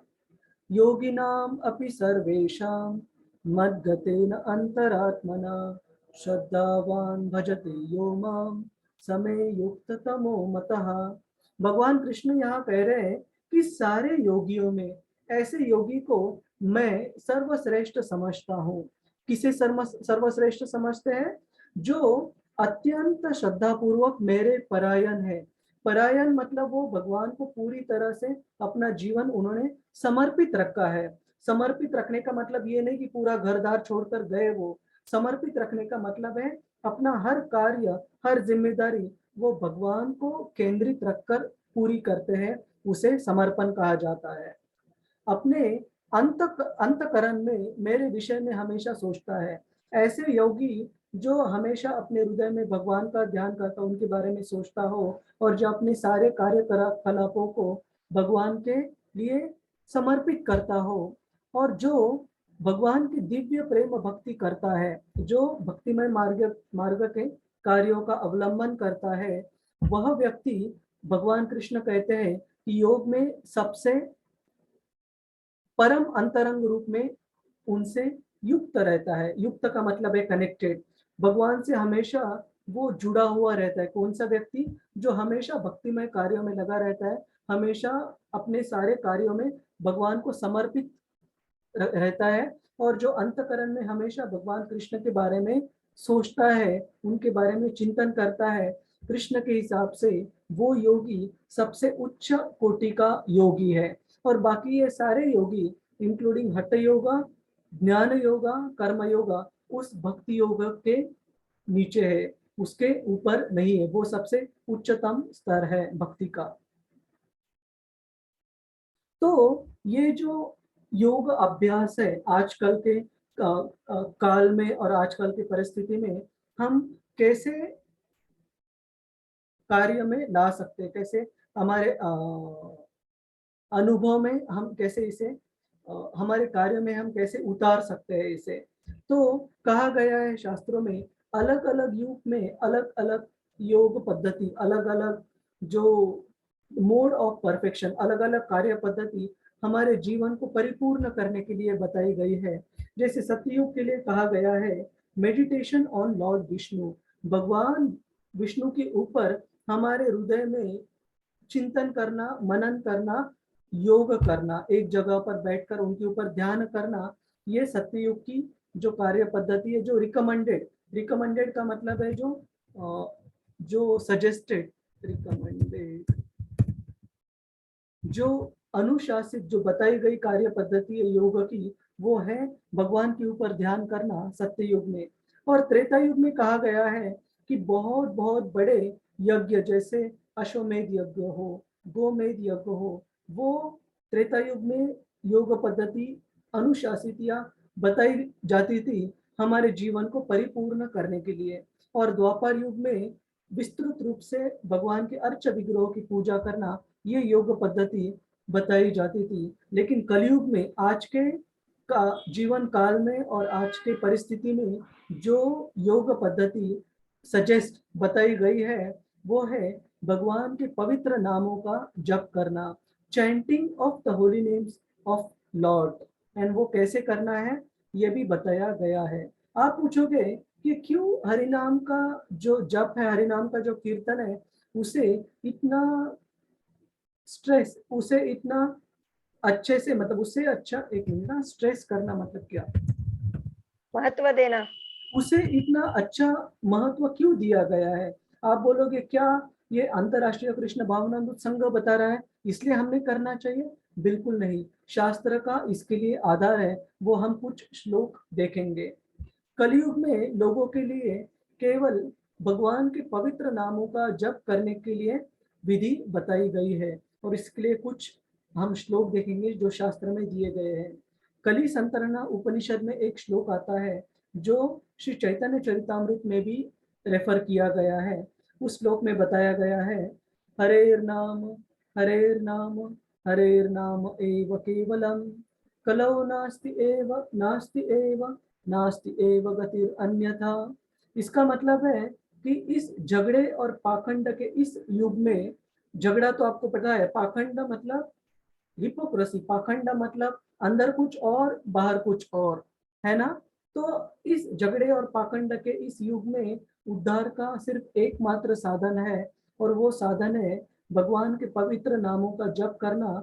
और ये साधन छोड़ के और कोई रास्ता इस अपने जीवन को परिपूर्ण करने के लिए इस कलयुग में नहीं है, नहीं है, नहीं है। 3 बार बताया गया है, नास्ति एव, नास्ति एव, नास्ति एव गतिर अन्यथा। अन्य कोई भी गति भगवान के पवित्र नामों का जप छोड़कर इस कलयुग के लिए बताई नहीं गई है इतनी महत्वपूर्ण तरह से। और ये जप कैसे करना चाहिए? जब हम शुरू में हमारा प्रोग्राम, चर्चा शुरू होने से पहले कीर्तन करते हैं, जप करते हैं, हरे कृष्णा कृष्णा कृष्णा हरे हरे, हरे राम राम राम हरे हरे। भगवान के नाम का हम इस तरह जप कर सकते हैं। और इसी तरह हम कीर्तन भी करते हैं। नाम जप हो गया हमारे खुद के लिए, और कीर्तन हो गया भक्तों के संग में, भक्तों के ग्रुप में हम कीर्तन कर सकते हैं हमारी जीवन की शुद्धता के लिए, परिपूर्णता के लिए। और शास्त्र में इसके और भी कुछ रेफरेंसेस हैं जो यहाँ पर बताए गए हैं। ये बहुत फेमस, बहुत ज्यादा प्रचलित और प्रसिद्ध श्लोक है। श्रीमद् भागवतम में आता है 12वें स्कंद के 3रे अध्याय में 51वां श्लोक है, 51st वर्स, जिसमें कहा गया है, कलेर दोषो निधे राजन अस्ति एकोत महद गुना, कीर्तनात् एव कृष्णस्य मुक्त संग परम व्रजेत। कि कलेर दोष निधे राजन, निधि मतलब समुंदर, हे महाराज परीक्षित, ये जो कलयुग है ये एक दुर्गुण नहीं है इसमें, या 2 दुर्गुण नहीं है, दुर्गुणों का ये समुंदर है, दुर्गुणों से पूरा भरा पड़ा है। लेकिन उसमें अस्ति एकोत महद गुना, उसमें एक अच्छा गुण है कलयुग में। वो कौन सा गुण है? कीर्तनात् एव कृष्णस्य मुक्त संग परम व्रजेत। केवल और केवल भगवान कृष्ण का नाम का जप करते हुए और कीर्तन करते हुए एक किसी भी व्यक्ति को जीवन की जो सबसे उच्चतम गति है भगवत धाम को प्राप्त करना, वो हम प्राप्त कर सकते हैं केवल इस साधारण कार्य से, केवल भगवान के नाम का जप करके और कीर्तन करके। जैसे इसके लिए आपको एक उदाहरण देता हूं मैं। काफी बार काफी मुश्किल एग्जाम्स रहते हैं, जैसे IIT का एंट्रेंस एग्जामिनेशन हो, UPSC का IAS का एंट्रेंस एग्जामिनेशन हो, काफी मुश्किल एग्जाम रहता है। लेकिन एग्जाम, कोई भी परीक्षा जितनी मुश्किल रहती है उतने ही उसके जो कट ऑफ मार्क्स रहते हैं वो कम रहते हैं। जैसे 10th में 12th में बच्चों को देखते हैं 90% मिले, 95% मिले। आप कभी UPSC में नहीं देखोगे, जो टॉपर रहता है उसे हार्डली 55-60% मिले रहते हैं। जो IIT JEE का टॉपर रहता है उसको हार्डली 55-60 तक टोटल मार्क्स में से मिले रहते हैं। क्यों? क्योंकि वो परीक्षा बहुत मुश्किल है। वैसे ही कलयुग में, क्योंकि इतने सारे लोगों के लिमिटेशंस, इतने सारे सीमिताएं, एक मिनट, हाँ, लिमिटेशंस, सीमाएं, इतनी सारे सीमाएं हैं। जैसे हमें चीजें काफी याद नहीं रहती, हम आयु छोटी है, हमारी समझने की स्तर छोटी है, तो ये सारे कलयुग के दुर्गुण समझते हुए भगवान कृष्ण ने जो कट ऑफ मार्क है कलयुग के, जो कट ऑफ गुण है परीक्षा पास करने के लिए, बहुत सादा और सरल कर दिए, बहुत आसान कर दिए। और वो क्राइटेरिया क्या है? कीर्तनात् एव कृष्णस्य मुक्त संग परम व्रजेत। भगवान का नाम लेके, उनके नाम का जप करके, कीर्तन करके कोई भी जीवन की उच्चतम गति को प्राप्त कर सकता है, भगवान के धाम को प्राप्त कर सकता है। और भगवत गीता में भी 10वें अध्याय में 25 मतलब 25वीं श्लोक में भगवान कृष्ण खुद कहते हैं, यज्ञानाम जप योग्योस्मि। सारे समस्त यज्ञों में मैं जप यज्ञ मतलब उनके नाम का जप या उनके नाम का कीर्तन, वो वाला यज्ञ भगवान खुद है। वो 10वें अध्याय में भगवान कृष्ण बताते हैं। और हरे कृष्ण महामंत्र का जप शुरू करने से पहले, जैसे हमने पहले भी चर्चा की थी, पंचतत्व मंत्र हमने एक बार जपना चाहिए, कहना चाहिए। पंचतत्व मंत्र कौन सा है? श्री कृष्ण चैतन्य प्रभु नित्यानंद श्री अद्वैत गदाधर श्रीवास आदि गौर भक्त वृंदा। और ये मंत्र हम क्यों जपते हैं? ताकि हमारे से जो भी मन कभी हमारा केंद्रित नहीं रहा, जो भी अपराध होते हैं भगवान का नाम जपते वक्त, उस अपराधों से हमें क्षमा मिले, इसलिए हम ये पंचतत्व मंत्र कहते हैं हरे कृष्ण महामंत्र का जप या कीर्तन शुरू करने से पहले। और ये पंचतत्व मंत्र यहाँ पर कहा गया है, श्री कृष्ण चैतन्य प्रभु नित्यानंद श्री अद्वैत गदाधर श्रीवास आदि गौर भक्त वृंदा। और हमने जप कैसे करना चाहिए?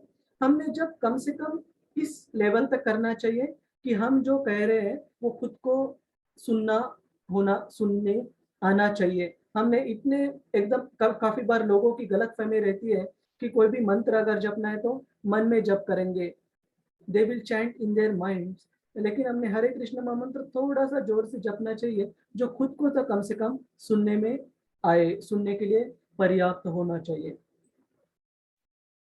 और जो हरे कृष्ण महामंत्र का एक एक शब्द है, हरे कृष्णा कृष्णा कृष्णा हरे हरे, हरे राम राम राम हरे हरे, इस प्रत्येक शब्द प्रत्येक नाम का उच्चारण स्पष्ट और अलग अलग करना चाहिए, उनको मिक्सअप नहीं करना है हमें। और कैसे और जप करना चाहिए? सम्मान, भक्ति और एकाग्रता के साथ जप करना चाहिए। ऐसे नहीं होना चाहिए कि हम जप कर रहे हैं लेकिन मन कहीं और ही है। जहां भी मन जाए हमने वहां खींच के लाकर जो हम मंत्र कह रहे हैं, हरे कृष्ण महामंत्र, उसको सुनने में हमारा मन केंद्रित करना चाहिए। एक व्यक्ति जो आध्यात्मिक रूप से जिज्ञासु है, वह सबसे बुनियादी प्रकार की सेवा में शुरू होता है। जो कर्मयोग है, अपनी क्षमता के अनुसार वह प्रभु के लिए काम करता है, भगवान के लिए। जैसे कोई भी व्यक्ति जिसे भक्ति में अग्रसर होना हो, वो जो भी थोड़े थोड़े कार्यों की वजह से क्यों ना हो, भगवान के लिए अपनी सेवा प्रदान करने की कोशिश करता है। जैसे उनको फूल अर्पण करना, मंदिर की साफ सफाई करना। जैसे हमने कल का जो हमारा सेशन था, हमने मंदिर में लिया था। क्यों? क्योंकि हर शनिवार शाम को अराउंड 5 o'clock ऑनवर्ड्स, अराउंड 10-10:30 तक वो सेवा रहती है। और उसमें काफी सारे अलग अलग कार्य रहते हैं मंदिर में करने के लिए। तो वैसे जो हो सके हमने भगवान की सेवा में अपने कार्य लगाने चाहिए, उससे हमें आध्यात्मिक प्रगति में बहुत लाभ होगा। इसका अभ्यास करते हुए वह कई ज्ञानियों से मिलता है और ज्ञान में जुट जाता है। मतलब हमने ABCD में जो पहला हमने देखा कि भक्तों के साथ मिलजुल कर भगवान के बारे में सुनना चाहिए, उनके बारे में चर्चा करनी चाहिए। वह धीरे धीरे यह समझने में लगता है कि वह शरीर नहीं है लेकिन कौन है? आत्मा है, और परमात्मा उसके हृदय में वास कर रहे हैं जीवात्मा के साथ, और वह इस बात को महसूस करना चाहता है। वो भगवान को और अच्छी तरीके से जानना चाहता है, और अंत में वह कृष्ण के समक्ष समर्पण कर देता है और भक्त बन जाता है और सबसे उच्च योग साधना में शामिल होता है। और वो योग साधना कौन सी है? भक्तिमय कार्य। भक्ति योग को बुद्धि योग भी कहा जाता है, क्योंकि यह सभी योगों में सबसे चतुर है मतलब सबसे बुद्धि लगाने वाला जो योग है वो बुद्धि योग यानी भक्ति योग है, क्योंकि अन्य योगों की सीमाएं हैं, उनसे आप जो उच्चतम गति है भगवत धाम की प्राप्ति, वो सिर्फ उस योग पद्धति से आप नहीं कर सकते, आपको अंततः भक्ति में आना ही पड़ेगा। और श्रील प्रभुपाद जी इस अध्याय की समरी, इस अध्याय का एक संक्षिप्त में बताते हैं कि भक्ति योग समस्त योगों की परिणति, परिणति का मतलब है कंक्लूजन, परिणति है। अन्य योग तो भक्ति योग में भक्ति तक पहुंचने के साधन मात्र है, योग का वास्तविक अर्थ भक्ति योग है। अन्य सारे योग भक्ति योग रूपी गंतव्य की दिशा में अग्रसर होते हैं, वो अलग अलग स्टेप्स या स्तर है योगा सीढ़ी के। कर्मयोग से लेकर भक्ति योग तक लंबा रास्ता आत्म साक्षात्कार तक जाता है। निष्काम कर्मयोग से इस रास्ते का आरंभ होता है। कोई विरल, विरल मतलब बहुत ही रेयर, कोई विरल भाग्यशाली व्यक्ति ही वैदिक विधान के अनुसार भक्ति योग के पथ को स्वीकार करके कृष्ण भावना भावित हो जाता है। इसका सिंपल उदाहरण आपके सामने है कि हमने हमारे 18 दिन के भगवत गीता कोर्स की एड जो है वो काफी सारे माध्यमों में लगाई, जहां हजारों लाखों लोग उसको देखते हैं, लेकिन कितने लोग रजिस्टर करते हैं? कुछ सैकड़ों लोग रजिस्टर करते हैं, जिसके लिए फीस भी चार्ज नहीं करते, लेकिन सारे जीव इसके लिए आतुर उत्सुक नहीं है। क्यों? क्योंकि जो सुकृति चाहिए भक्ति के लिए वो किसी लोगों में जब तक वो जमा नहीं हो जाती तब तक उनको भक्ति के कार्यों में रस या रुचि उत्पन्न नहीं होती। तो कृष्ण भगवद गीता में एक श्लोक आएगा आगे, मनुष्यानाम सहस्रेषु कश्चित यतति सिद्धये यतताम अपि सिद्धानाम कश्चिन माम वेत्ति तत्वतः। भगवान कृष्ण कहते हैं कि मनुष्यानाम सहस्रेषु, सहस्त्रों का मतलब है हजारों हजारों व्यक्तियों में कोई एक व्यक्ति अपने जीवन को परिपूर्ण करने का प्रयास करता है, और ऐसे सैकड़ों हजारों व्यक्ति जो अपने जीवन को परिपूर्ण करने का प्रयास कर रहे हैं, भगवान कृष्ण को अच्छी तरह पूरी तरह कोई एक व्यक्ति अच्छे से जान लेता है। तो कहने का मतलब है कि जब तक वो सुकृति भक्ति करने के लिए उनको प्राप्त नहीं हो जाती तब तक वो रुचि डेवलप होना थोड़ा मुश्किल है।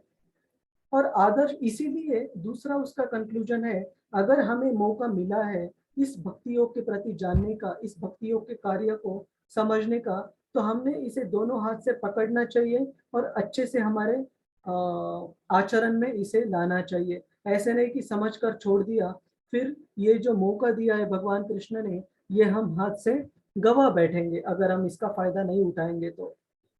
आदर्श योगी श्याम सुंदर कृष्ण पर अपना ध्यान केंद्रित एकाग्र करता है और उनके अंग को प्रदीप्त करने वाली उनकी ब्रह्म ज्योति ब्रह्म ज्योति कहलाती है।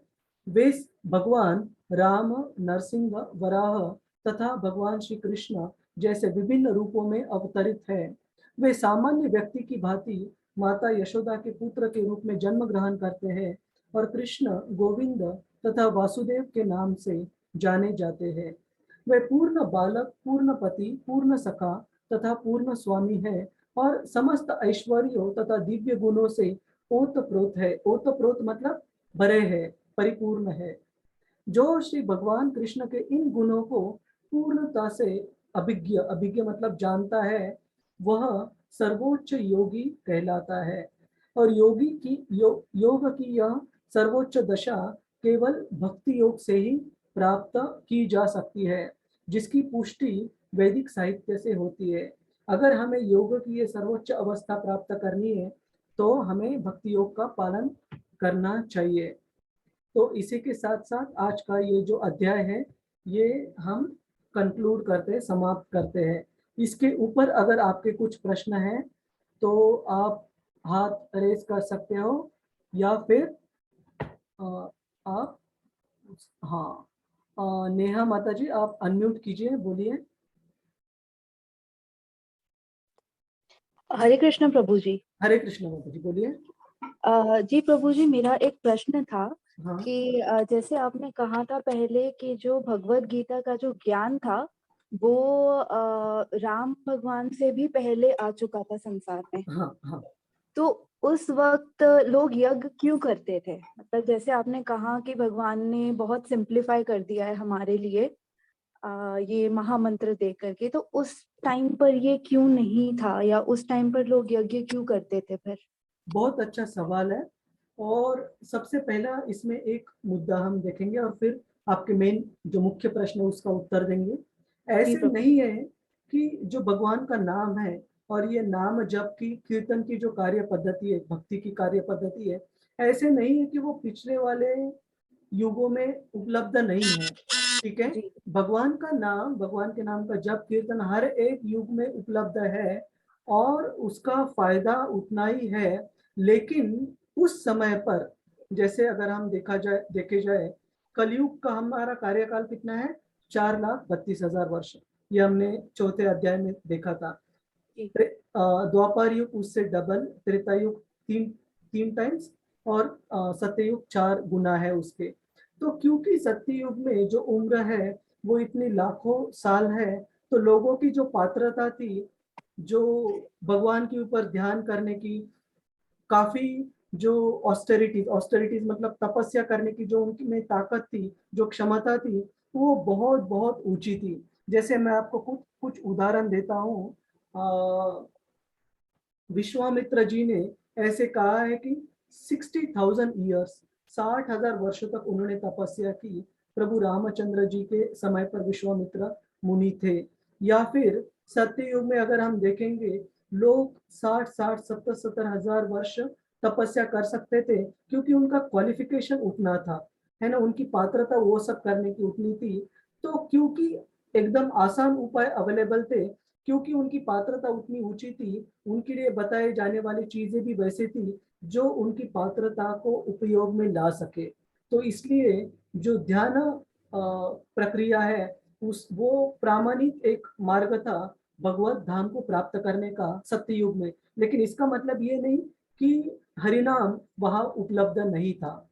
ठीक है, लेकिन अभी कलयुग में क्योंकि लोगों की पात्रता इतनी कम हो गई है, एक तो उम्र इतनी कम हो गई है, पहले वाले युग में लोग इतना लंबा जीवन जीते थे, आजकल के इसमें अभी रिसेंटली हमने देखा एक एंटरप्रेन्योर थी लेडी, उनका नाम भूल गया मैं, सिर्फ 32 साल की उम्र में उन माताजी को हार्ट अटैक आ गया। आप इमेजिन कर सकती हो। मैंने बचपन में भी मतलब कभी सुना नहीं, इतने युवा अवस्था में भी ये सब होता है। आजकल 30 35 40 साल आने से पहले ही लोगों को ब्लड प्रेशर, शुगर, इतनी सारी चीजें होती है। तो कलयुग में जो पात्रता है लोगों की माताजी वो बहुत कम हो गई है। उसकी वजह से जो क्वालिफाइंग क्राइटेरिया है उसको बहुत कम कर दिया गया है। पहले वाले युगों में क्योंकि पात्रताएं काफी ज्यादा थी, उनकी वो योग पद्धति करने की क्षमता रहती थी, तो अलग अलग योग पद्धति बताई गई है। ठीक है माता जी।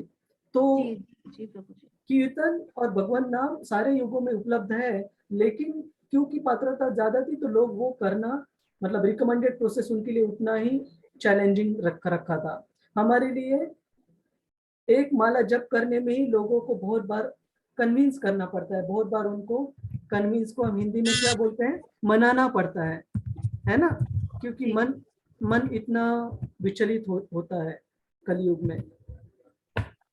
जी प्रभु जी। हरे कृष्णा। तो हरे कृष्णा। हरे कृष्ण। शिखा माता जी आप अनम्यूट कीजिए।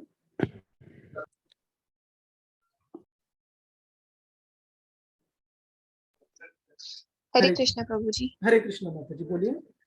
प्रभु जी मेरा जो प्रश्न है वो आपने जो 5th चैप्टर की जो हमने अभी क्विज की थी उसके लास्ट क्वेश्चन पे है, जो घृणा और इच्छा वाला पॉइंट था, क्या आप उसे थोड़ा और एक्सप्लेन कर सकते हैं? हाँ, तो बेसिकली हमने कहा था कि एक भक्त को चाहिए कि अपने कार्य कर्तव्य में भगवान की सेवा में लगा है, लेकिन जो उसका फल होता है ना तो उससे बहुत आसक्त होना चाहिए, ना घृणा होनी चाहिए। दूसरे अध्याय में ये भगवान कृष्ण बताते हैं कि आसक्ति हो या घृणा हो, इंग्लिश में उसे हम कहते हैं अटैचमेंट या अवर्जन। जो आसक्ति हो या घृणा हो, ये दोनों एक कॉइन की, एक नाणे की दो बाजू है, और वो दो बाजू का अंतिम नतीजा वो रहेगा, अगर हम किसी चीज से बहुत ज्यादा आसक्त है या किसी चीज से बहुत ज्यादा घृणा करते हैं, तो हमारा ध्यान उसी चीज पर केंद्रित रहेगा और अंतिम समय पर भगवान के विचार के आने आने के ना आते हुए उसी चीज का विचार आने के बहुत ज्यादा चांसेस है। मैं आपको एक उदाहरण देता हूँ। अगर कोई व्यक्ति किसी चीज के लिए बहुत ज्यादा आसक्त है, जैसे फॉर एग्जांपल कोई अगर सोचता है कि भारत में रहते हुए अमेरिका बहुत अच्छा है, वहां मुझे कैसे होगा, वहां कभी जाने का मौका मिलेगा, तो एक विचार होना अलग बात है, लेकिन अगर वो पूर्ण नहीं हो पाता है तो उसकी प्रति आसक्ति रखना ये दूसरी चीज है। अगर वही आसक्ति हम रखेंगे, मृत्यु के समय पर हमारा ध्यान वही रहेगा जिस चीज को हम बहुत ज्यादा आसक्त है। और कृष्ण कहते हैं 8वें अध्याय में आगे हम सीखेंगे कि मृत्यु के समय हमारे मन की जो स्थिति रहती है उसी स्थिति के हिसाब से हमें अगला शरीर प्राप्त होता है। तो वो आसक्ति में अगर हम बने रहेंगे तो अगला शरीर कहाँ मिलने के चांसेस है? अमेरिका में मिलने के चांसेस। लेकिन एक दिक्कत है, शरीर तो वहां प्राप्त होगा, लेकिन हमने क्रिया कर्म कौन से किए हैं हमारे जीवन में वो भी देखा जाएगा। अगर वो क्रिया कर्म गलत या निम्न स्तर के क्रिया कर्म है तो हमें शरीर तो प्राप्त होगा, लेकिन मे बी वो मनुष्य शरीर नहीं भी हो सकता है। हमें प्राणी का अगर शरीर, अगर कुत्ते का शरीर वहां पर जन्म मिलेगा तो कुछ फायदा है? बिल्कुल फायदा नहीं है। तो इसलिए ये एक भाग हो गया, हमने आसक्त क्यों नहीं होना चाहिए। दूसरा है घृणा क्यों नहीं बहुत करनी चाहिए किसी भी कर्म फल से। अगर हम किसी भी कर्म फल से बहुत ज्यादा घृणा करते हैं तो वो भी एक आसक्ति जैसा ही रूप है, क्योंकि जिस चीज से हम बहुत घृणा कर रहे हैं वो चीज पे ही हमारा ध्यान केंद्रित रहेगा। और ये शरीर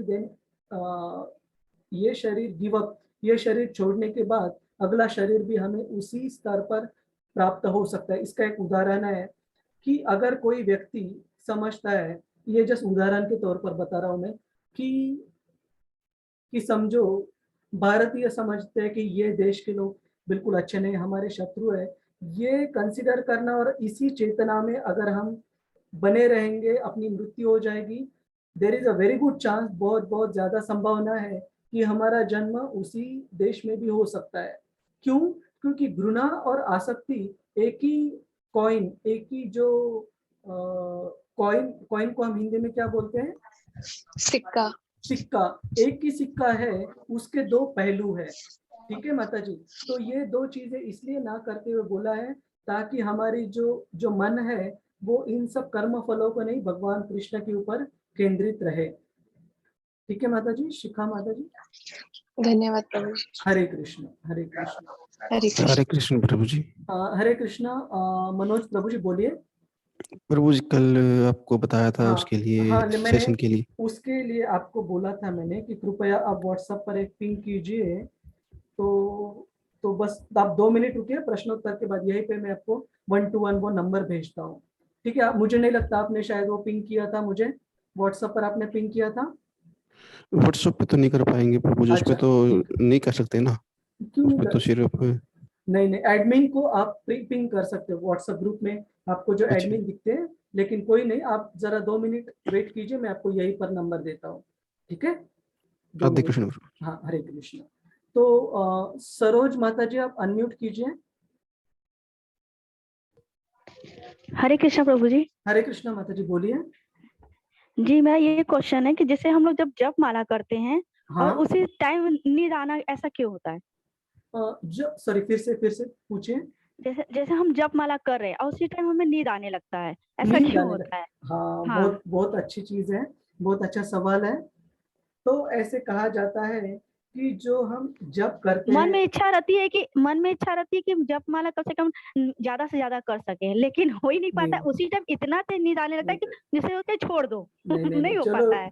फिर या भी भागवत पढ़ते हैं, उस टाइम होने लगता है, जैसे लगता है गिरते जितना फिर तेज भी नींद आने फिर भी लगता है। फिर भी बहुत अच्छा है माता जी। कम से कम उतना तो पढ़ना हुआ, कम से कम उतना तो जप हुआ। और क्यों नींद आता है वो भी हम देखेंगे। हम प्रभुपाद का ही मतलब भगवत गीता यथास्वरूप हाँ, मंगवाए हैं प्रभु जी। अच्छा अच्छा, बहुत अच्छी बात है। अच्छा, तो एक श्लोक आता जी। है, चेतो दर्पण मार्जनम भव महा दावाग्नि निर्वापनम, कि ये भगवान का नाम का जप करना या कीर्तन करना वो एक ऐसी चीज है कि कोई रूम है, ये जो रूम में मैं बैठा हूँ, इस रूम में बहुत दिनों से यूज नहीं किया, बहुत ज्यादा धूल वगैरह अगर जम गई है तो ये जप करना मतलब ऐसी चीज है कि हम अपनी जो मन की, हृदय की जो रूम है उसको झाड़ू कर रहे हैं। तो झाड़ू करते वक्त बहुत दिनों से वो रूम अगर साफ सुथरी नहीं रहेगी तो बहुत ज्यादा धूल उठेगी, है ना। तो बहुत ज्यादा धूल उठेगी तो थोड़ा डिस्टरबेंस तो रहेगा। थोड़ा डिस्टरबेंस मतलब कहीं काफी लोगों को मन विचलित हो जाता है, जैसे आपने कहा नींद आने लगता है, क्योंकि हम ये जो मन की जो गलत चीजें है, जो अनर्थ है, उसको साफ कर रहे हैं, है ना। तो शुरू में मन बिल्कुल दिक्कतें देगा, शुरू में बिल्कुल नॉन कोऑपरेटिव को हम हिंदी में क्या बोलते हैं, असहकार्य करेगा, सहकार्य नहीं करेगा। लेकिन हमारा काम है कि प्यार से हो, अच्छे अभ्यास से उसका अभ्यास कर। हमने धीरे धीरे उसको प्रोत्साहित करना चाहिए, धीरे धीरे उसको सिखाना चाहिए कि ये तुम्हारे अच्छे के लिए। और नींद आ जाए, अगर आप गिर भी जाती है तो कोई नहीं, उतना पढ़ने का जितना भी पढ़ना हो सके उतना जरूर प्रयास करना चाहिए। और एक पेज प्रभु हम रोज पढ़ते हैं, एक पेज। बहुत अच्छी बात है माता जी, लेकिन नियमितता रखिए और स्टेप बाय स्टेप जाइए। ऐसे नहीं कि एक दिन 100 पेज, दूसरे दिन 150 वाला पेज, स्टेप बाय स्टेप जाइए। नहीं प्रभु जी, स्टेप बाय जाते हैं, स्टेप बाय जाते हैं, ऐसे नहीं जाते हैं। और लेकिन प्रभु जी मान लीजिए मॉर्निंग में नहीं हो पाता, लेकिन हम शाम में उसको कर लेते हैं जपमाला। शाम में नहीं होता है ऐसा कुछ। कोई नहीं, अगर सुबह होता है तो अच्छा है, लेकिन सुबह काफी सारे व्यक्तियों के अलग अलग, जैसे माताओं के भी अलग अलग कार्य रहते घर में वगैरह, तो अगर सुबह आप समय नहीं निकाल पाती है तो जब समय निकाल पाती है तब आप कर सकती है, ठीक है। जी और धीरे धीरे जैसे ये रूम क्लीन होता जाएगा माता जी, आपको इजी जाएगा जब करना, और तब आपको लगेगा कि मुझे उठना नहीं है और एक माला करना है, लेकिन ये काम है इसलिए मुझे उठना पड़ रहा है। तब आपकी रुचि ऐसी बढ़ जाएगी कि आपको ये छोड़ने का मन नहीं करेगा, तो वो रूम साफ होने का देर है। ऐसा तो होता है प्रभु जी, लेकिन करना पर काम आगे आ जाता है तो उसको छोड़ना पड़ जाता है। करेक्ट जी, ठीक है माता जी, कंटिन्यू कीजिए, बहुत अच्छा जी। हरे कृष्ण।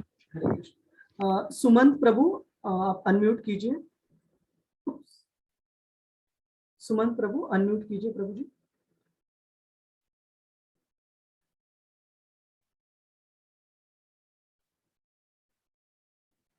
हरे कृष्ण। हरे कृष्ण प्रभु जी। हाँ सुमंत प्रभु बोलिए। हाँ प्रभु जी, मेरा ये बोलना था कि अगर जो अष्टांग योग है, जो कुछ भी है, अगर हम जो कुछ भी हमारे भक्ति के लिए करते हैं, तो अगर वो चीजें भगवान के लिए हम ये सोचकर करें कि ये भगवान के लिए ही है, और हम उसमें दर्शक की भांति रख के अगर देखें तो सब कुछ तो उसी निमित्त में जाएगा ना, भगवान के निमित्त में जाएगा। अगर हम उसमें इन्वॉल्व हो कि नहीं ये मेरा है, तभी वो सब कर्म या जो कुछ भी है हम करने में असमर्थ रहेंगे। अगर हम इसको देखें कि नहीं, मैं तो एक दर्शक हूँ और भगवान ही सब कुछ कर रहे हैं, तो जो कुछ भी हो रहा है मेरे साथ, जो कुछ भी चल रहा है, ये सब कुछ उनकी ही लीला है, तो फिर वो सब कुछ कर्म तो ना हमें लगेगी और ना ही हम इसमें हमारी ये फलाफल रहे कि हम अष्टांग योग कर पा रहे हैं या नहीं कर पा रहे हैं, या पूरी तरह से उसमें इन्वॉल्व हो पा रहे हैं या नहीं हो पा रहे हैं। देखिए, इसमें देखने लायक दो चीजें हैं।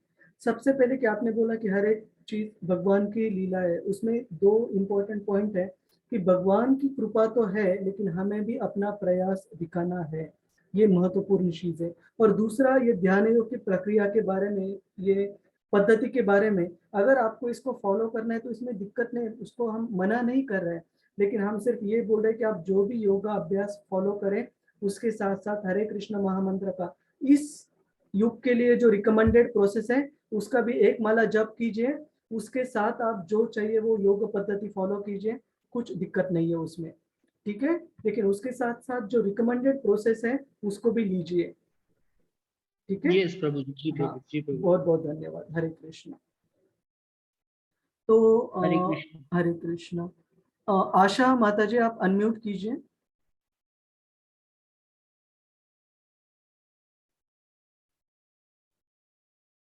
हरे कृष्णा।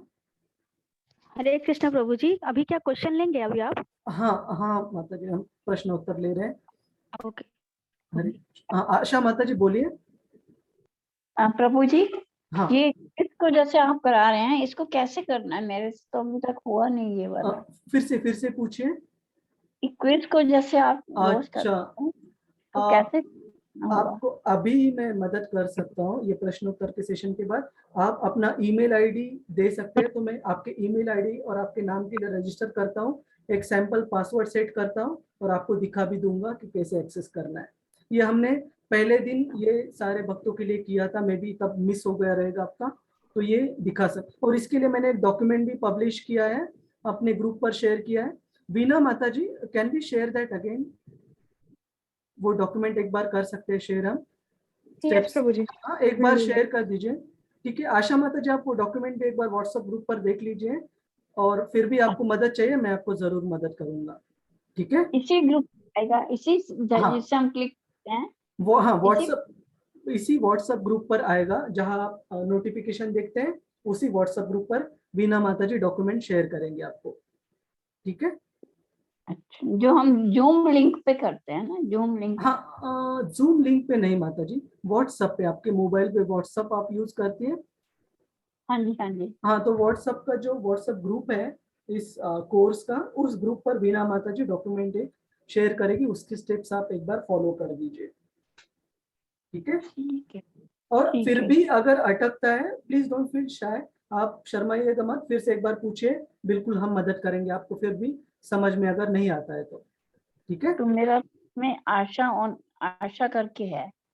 हाँ माता जी, आपको वो अकेले को मैसेज नहीं जाएगा, ग्रुप पर मैसेज आएगा वो, ठीक है। तो ग्रुप क्लिक करना होगा? हाँ, ग्रुप पर क्लिक करना पड़ेगा, व्हाट्सएप ग्रुप पर, ठीक है। व्हाट्सएप ग्रुप तो मेरे पास नहीं है, मेरे पास तो यही है, जनवरी 3 हिंदी 7 हाँ हाँ, PM वही to। वही वही जनवरी 3 जो हिंदी ग्रुप है, उसी में आपको एक डॉक्यूमेंट आ जाएगा, ठीक है। ठीक। हरे कृष्ण, हरे कृष्ण।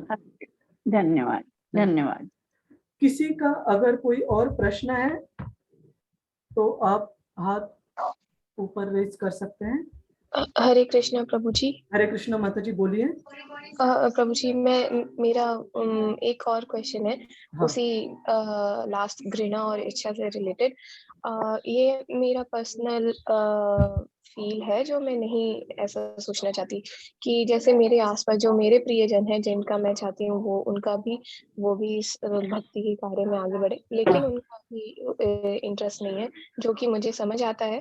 पर जैसे कि वो कुछ जैसे ड्रिंक में या फिर नॉन वेज और इन चीजों में, जिसके बारे में मुझे कम से कम इतना पता है कि वो पाप कार्य है, वो कर्म अच्छे फल नहीं देगा, तो मुझे उससे सच में घृणा होती है, जो मैं नहीं फील करना चाहती, क्योंकि वो सबकी एक पर्सनल इच्छा है। तो इस चीज को हम कैसे, क्योंकि ये भी आपने जैसे अभी क्लियर किया, ये आसक्ति का ही कारण है और मैं ऐसा नहीं फील करना चाहती, तो इसके लिए क्या कर सकते हैं? देखिए, क्योंकि वो हमारे प्रियजन है, तो मुझे चिंता होती है। देखिए, सबसे पहले तो किसी भी व्यक्ति को भक्तिमय कार्य लेने के लिए थोड़ी सी सुकृति होना बहुत जरूरी है ना। तो अगर हमारे प्रिय जन है तो हमें बिल्कुल प्रयास करना चाहिए उनको भक्ति में लाने का, लेकिन उनको भक्ति में लाने के लिए शुरू में ही कोई चीज छोड़ने की वगैरह बताने की बिल्कुल जरूरत नहीं है। हम भी कभी नहीं बताते, हम सिर्फ बोलते आपको जो आप बाकी कार्य करना चाहते हो, जो आप करते हो वो करो, उसके साथ हरे कृष्ण महामंत्र का एक माला कम से कम जप करने का प्रयास करो, ताकि उस जप से, उस भगवान का नाम लेने से जब हृदय का थोड़ा थोड़ा शुद्धिकरण हो जाएगा, उस व्यक्ति को अपने आप प्रेरणा मिलेगी बाकी नियमों को भी धीरे धीरे अपनाने के लिए।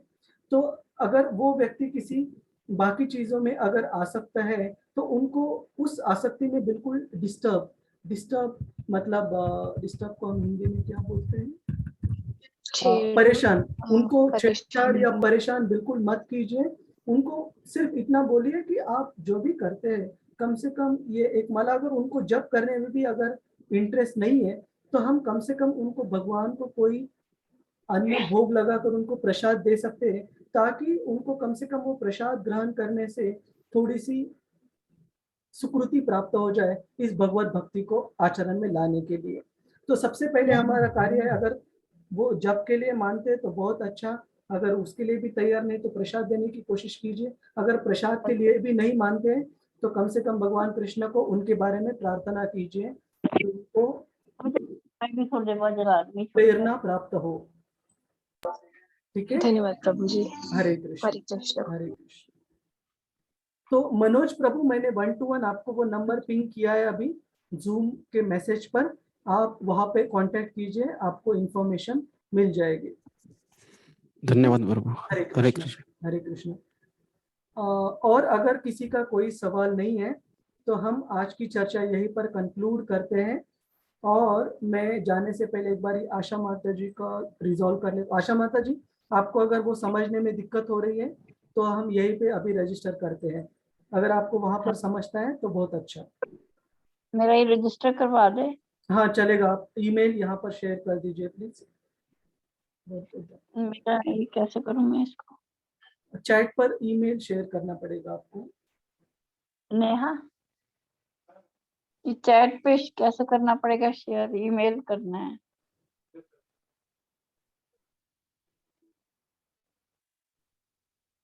हरे कृष्ण कृष्ण कृष्ण।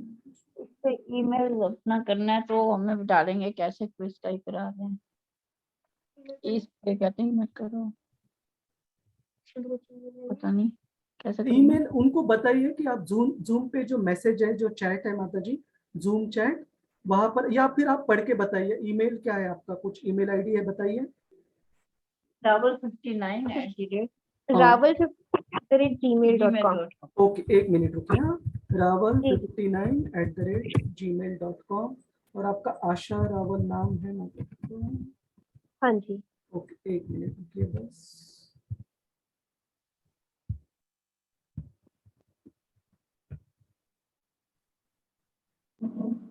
मैं एकदम सिंपल पासवर्ड अभी के लिए रख रहा हूँ, बाद में आप जो चाहिए वो रख दीजिए। 1 2 3 4 5। मैं जब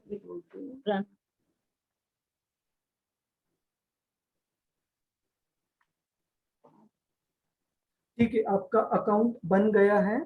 तो मैं अभी आपको शेयर करता हूँ कि कैसे क्विज एक्सेस करना है। ठीक है, हाँ जी। तो हम सबसे पहले इस्कॉन मैंगलुरु इस साइट पर जाते हैं। आपको मेरी स्क्रीन दिख रही है?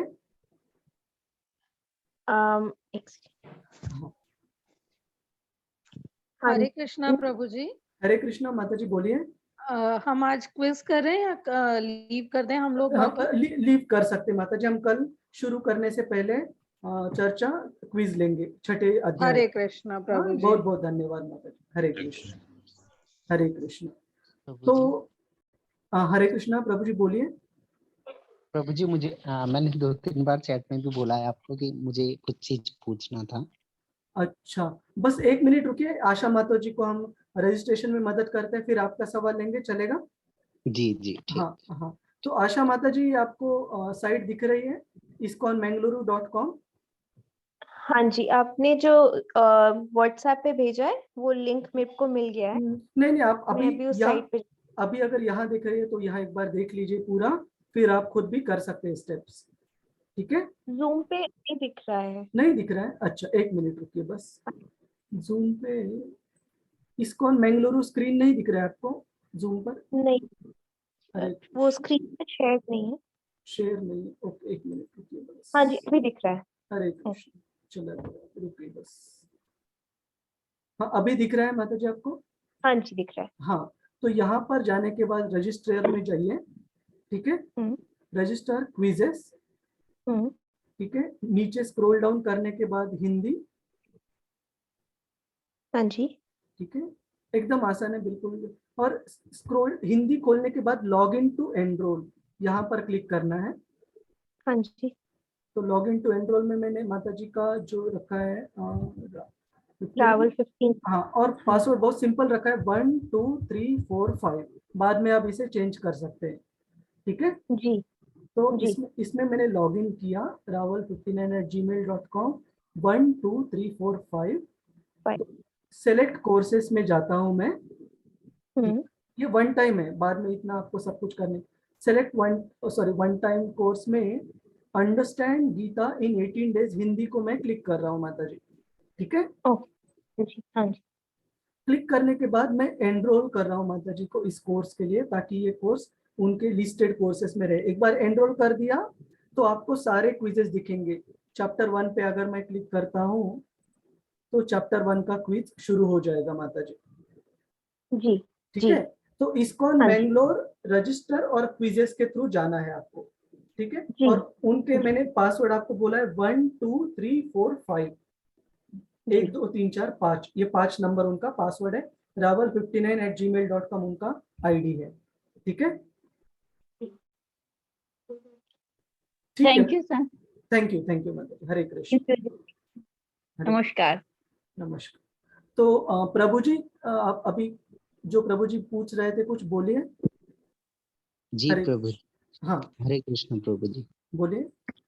हाँ प्रभु जी, मैं ना 2 साल से चैंटिंग कर रहा हूँ ना, लहसुन प्याज वगैरह भी कुछ नहीं खाता। ओके। लेकिन कभी कभी जैसे चैंटिंग करते करते 16 बार करता हूँ, है ना। अच्छा, 16 माला रोज जी। हाँ हाँ। कभी कभी पता नहीं क्या हो जाता है ऐसे, मतलब राधा कृष्ण जी की बड़ी सी प्रतिमा है, तो उनके सामने चैंटिंग करते करते ना, मतलब रोना सा आता है कभी कभी ना, बहुत फूट फूट के रोना का मन करता है, और आता भी है आंसू निकलते हुए। तो ऐसा क्यों होता है? देखिए कि कृष्ण के प्रति हमारा संबंध जो है वो एक ऐसे है कि जैसे कोई मिलीनियर का बेटा हो जो बहुत सालों से अपने पापा को छोड़कर, घर छोड़कर निकल गया हो। तो हम अभी प्रयास कर रहे हैं कि हम अपने जो ओरिजिनल जो पिताजी है सारे जीवों के, भगवान कृष्ण, उनसे वो संबंध पुनः प्रस्थापित करने का हम प्रयास कर रहे हैं। और वो भगवान भी हमारे लिए वेट कर रहे, हमारी राह देख रहे हैं कि कब मेरा बच्चा मेरे भक्ति में कब अच्छे से जुड़ेगा, ताकि मैं उसको भौतिक जगत से आध्यात्मिक जगत फिर से ला सकूं। तो क्योंकि हम अपने परिवार से, अपने पापा से इतने युगों युगों से बिछड़े हुए हैं, तो उनके प्रति हमें वो उस भावना को महसूस करना स्वाभाविक है। किसी भी बच्चे को अगर वो सालों साल अपने पापा से बिछड़ा है, बाद में अगर उसे कभी चांस मिले अपने पापा से कनेक्ट करने का, तो उसको फील होना स्वाभाविक है ना। तो उसमें हमने यही करना चाहिए कि भगवान ने जप के बारे में सिर्फ सिंपल चीज यही बताया कि हम जो जप कर रहे हैं, जो नाम ले रहे हैं, उसको अच्छे से सुनने का, वो छोड़ के बाकी कुछ ज्यादा करने की जरूरत नहीं है। और अगर कभी रोना भी आए, कभी मन करे, कभी मन ना भी करे, तभी यही समझना चाहिए कि यही विधि है नाम लेने का विधि, जो मुझे अच्छे से करना है, जिससे मुझे इस भक्ति में मार्ग में परिपूर्णता प्राप्त हो जाए। तो कभी आपको रोने का मन आएगा, कभी जब न करने का मन आएगा, लेकिन इन दोनों परिस्थितियों में हमें दृढ़ निश्चय से, दृढ़ता से इस विधि का पालन करना है और भक्ति में आगे बढ़ने का प्रयास करना है। और अगर आप कंसिस्टेंटली माला अपनी बढ़ाकर 16 माला पर आ सकते हैं तो बहुत अच्छा रहेगा प्रवीण प्रभु। और उसके बाद भी आ गया, 8 आ महीना गए हो ना, गया है मेरे को। अच्छी बात है, तो बहुत अच्छा 16 है, माला कंटिन्यू चल ही रहा है मेरा ना। बहुत अच्छा है। और आप इसके साथ साथ भगवत गीता वगैरह भी पढ़ते हैं? जी, वो डाउनलोड कर रखा है, क्योंकि टाइम नहीं हो पाता, ऑफिस जाना पड़ता है, तो अच्छा। वो इसलिए फिर रात को फिर जाप करने बैठ जाता हूँ। नो, फिर डाउनलोड तो वो अच्छा है, लेकिन कैसा है ना कि काफी आदमी थका होने के बाद वो सॉफ्ट कॉपी पढ़ना काफी थकावट सी हो जाती है। जी तो जी मेरा जी आपसे विनती है, अगर हो सके तो आप हार्ड कॉपी भी रखिए, उसमें 100-150 से ज्यादा लक्ष्मी नहीं लगेगा वो, लेकिन पक्का रखिए आप। ठीक जी, है, ठीक किसी है भी जी। हरे कृष्णा मंदिर में से आपको भगवत गीता यथारूप की हार्ड कॉपी मिल जाएगी। ठीक ओके, है, ठीक है और ठीक है। दिन में भगवान का नाम कम से कम आधा घंटा, किताब पढ़ना, भगवत गीता पढ़ना। और अभी आपकी रहने की व्यवस्था कैसे, पता ना आप घर पे रहते हैं या बाहर रहते हैं कहीं पर, लेकिन अगर हो सके तो प्रसाद भी आप धीरे धीरे ग्रहण करना शुरू कर सकते हैं। इन 3 चीजों से बहुत जल्दी आपको फर्क दिखेगा प्रभु जी। ठीक है, ओके भगवत प्रसाद जी, प्रभु जी मैं कल से वैसे सोच तो रहा हूँ, मतलब करा भी है ऐसे, कि जो मैं क्या करता था, लहसुन प्याज तो खाता नहीं हूँ, भोग खुद ही रेडी करता हूँ अच्छी अपने अच्छी लिए, बात है, मतलब जो अच्छी खाना है ना, बात लेकिन वो कृष्ण जी को नहीं चढ़ा पाता। अच्छा, तो वो भी उसमें ज्यादा टाइम नहीं लगेगा आपको, बस 10 मिनट का काम है कि तो वो भगवान। चढ़ा के खाऊं तो अच्छा हाँ, है ना? वो बहुत अच्छा रहेगा, बहुत फर्क लगेगा आपको। और चढ़ाते वक्त अगर हो सके तो अगर तुलसी पत्ता अगर उपलब्ध हो सकता है तो भी जी है, आप वो तो डाल वो भी रख सकते हैं, बहुत आपको फर्क लगेगा उसमें प्रभु जी। ठीक है, ठीक है तो अभी के ठीक है। लिए ये 3 चीजें हम टारगेट करते हैं: 16 माला जप, आधा घंटा भगवत गीता का पढ़ाई और भगवान का प्रसाद ग्रहण करना रोज, उनको भोग लगा के। ठीक है प्रभु जी, बहुत बहुत धन्यवाद प्रभु जी, प्रवीण को। ओके प्रभु हाँ, जी, हरे आप कृष्ण। कनेक्टेड रहिए, बहुत अच्छा लगा आपसे जी सुनते हुए, और आपके भक्ति में ऐसे आप अग्रसर आगे बढ़ते रहिए, यही मेरी प्रार्थना है प्रभु जी। जी प्रभु जी, मैंने बहुत लोगों को कनेक्ट भी किया है। बहुत अच्छा है प्रभु जी। तो अब भक्ति में हो भी गए, उन लोगों ने भी माला करनी स्टार्ट कर दी है। है 8-10 लोग। तो एक माता जी हैं और एक मेरी स्टूडेंट थी। तो वो तो इतनी डूब चुकी है, वो पूरा घर बार छोड़ने की बातें करती है। नहीं तो नहीं मैंने नहीं, बोला अभी देखिए ऐसा कुछ वो मत कर। बिल्कुल मना है। हाँ, वो भी हम जी। अभी चर्चा कर रहे हैं कि कृष्ण कार्य छोड़ने के लिए बिल्कुल नहीं बता रहे हैं, हमें अपने कार्य करते वक्त भक्ति के कार्य करने हैं। ठीक है जी जी जी प्रभु जी, बहुत बहुत धन्यवाद प्रभु जी। हरे कृष्ण। हरे कृष्ण। हरे कृष्ण। तो बहुत बहुत धन्यवाद। अभी आप सभी भक्तों का हम ये सेशन अभी बंद कर दे चर्चा। धन्यवाद बीना माता जी। हरे कृष्ण। हरे कृष्ण। हरे कृष्ण प्रभु।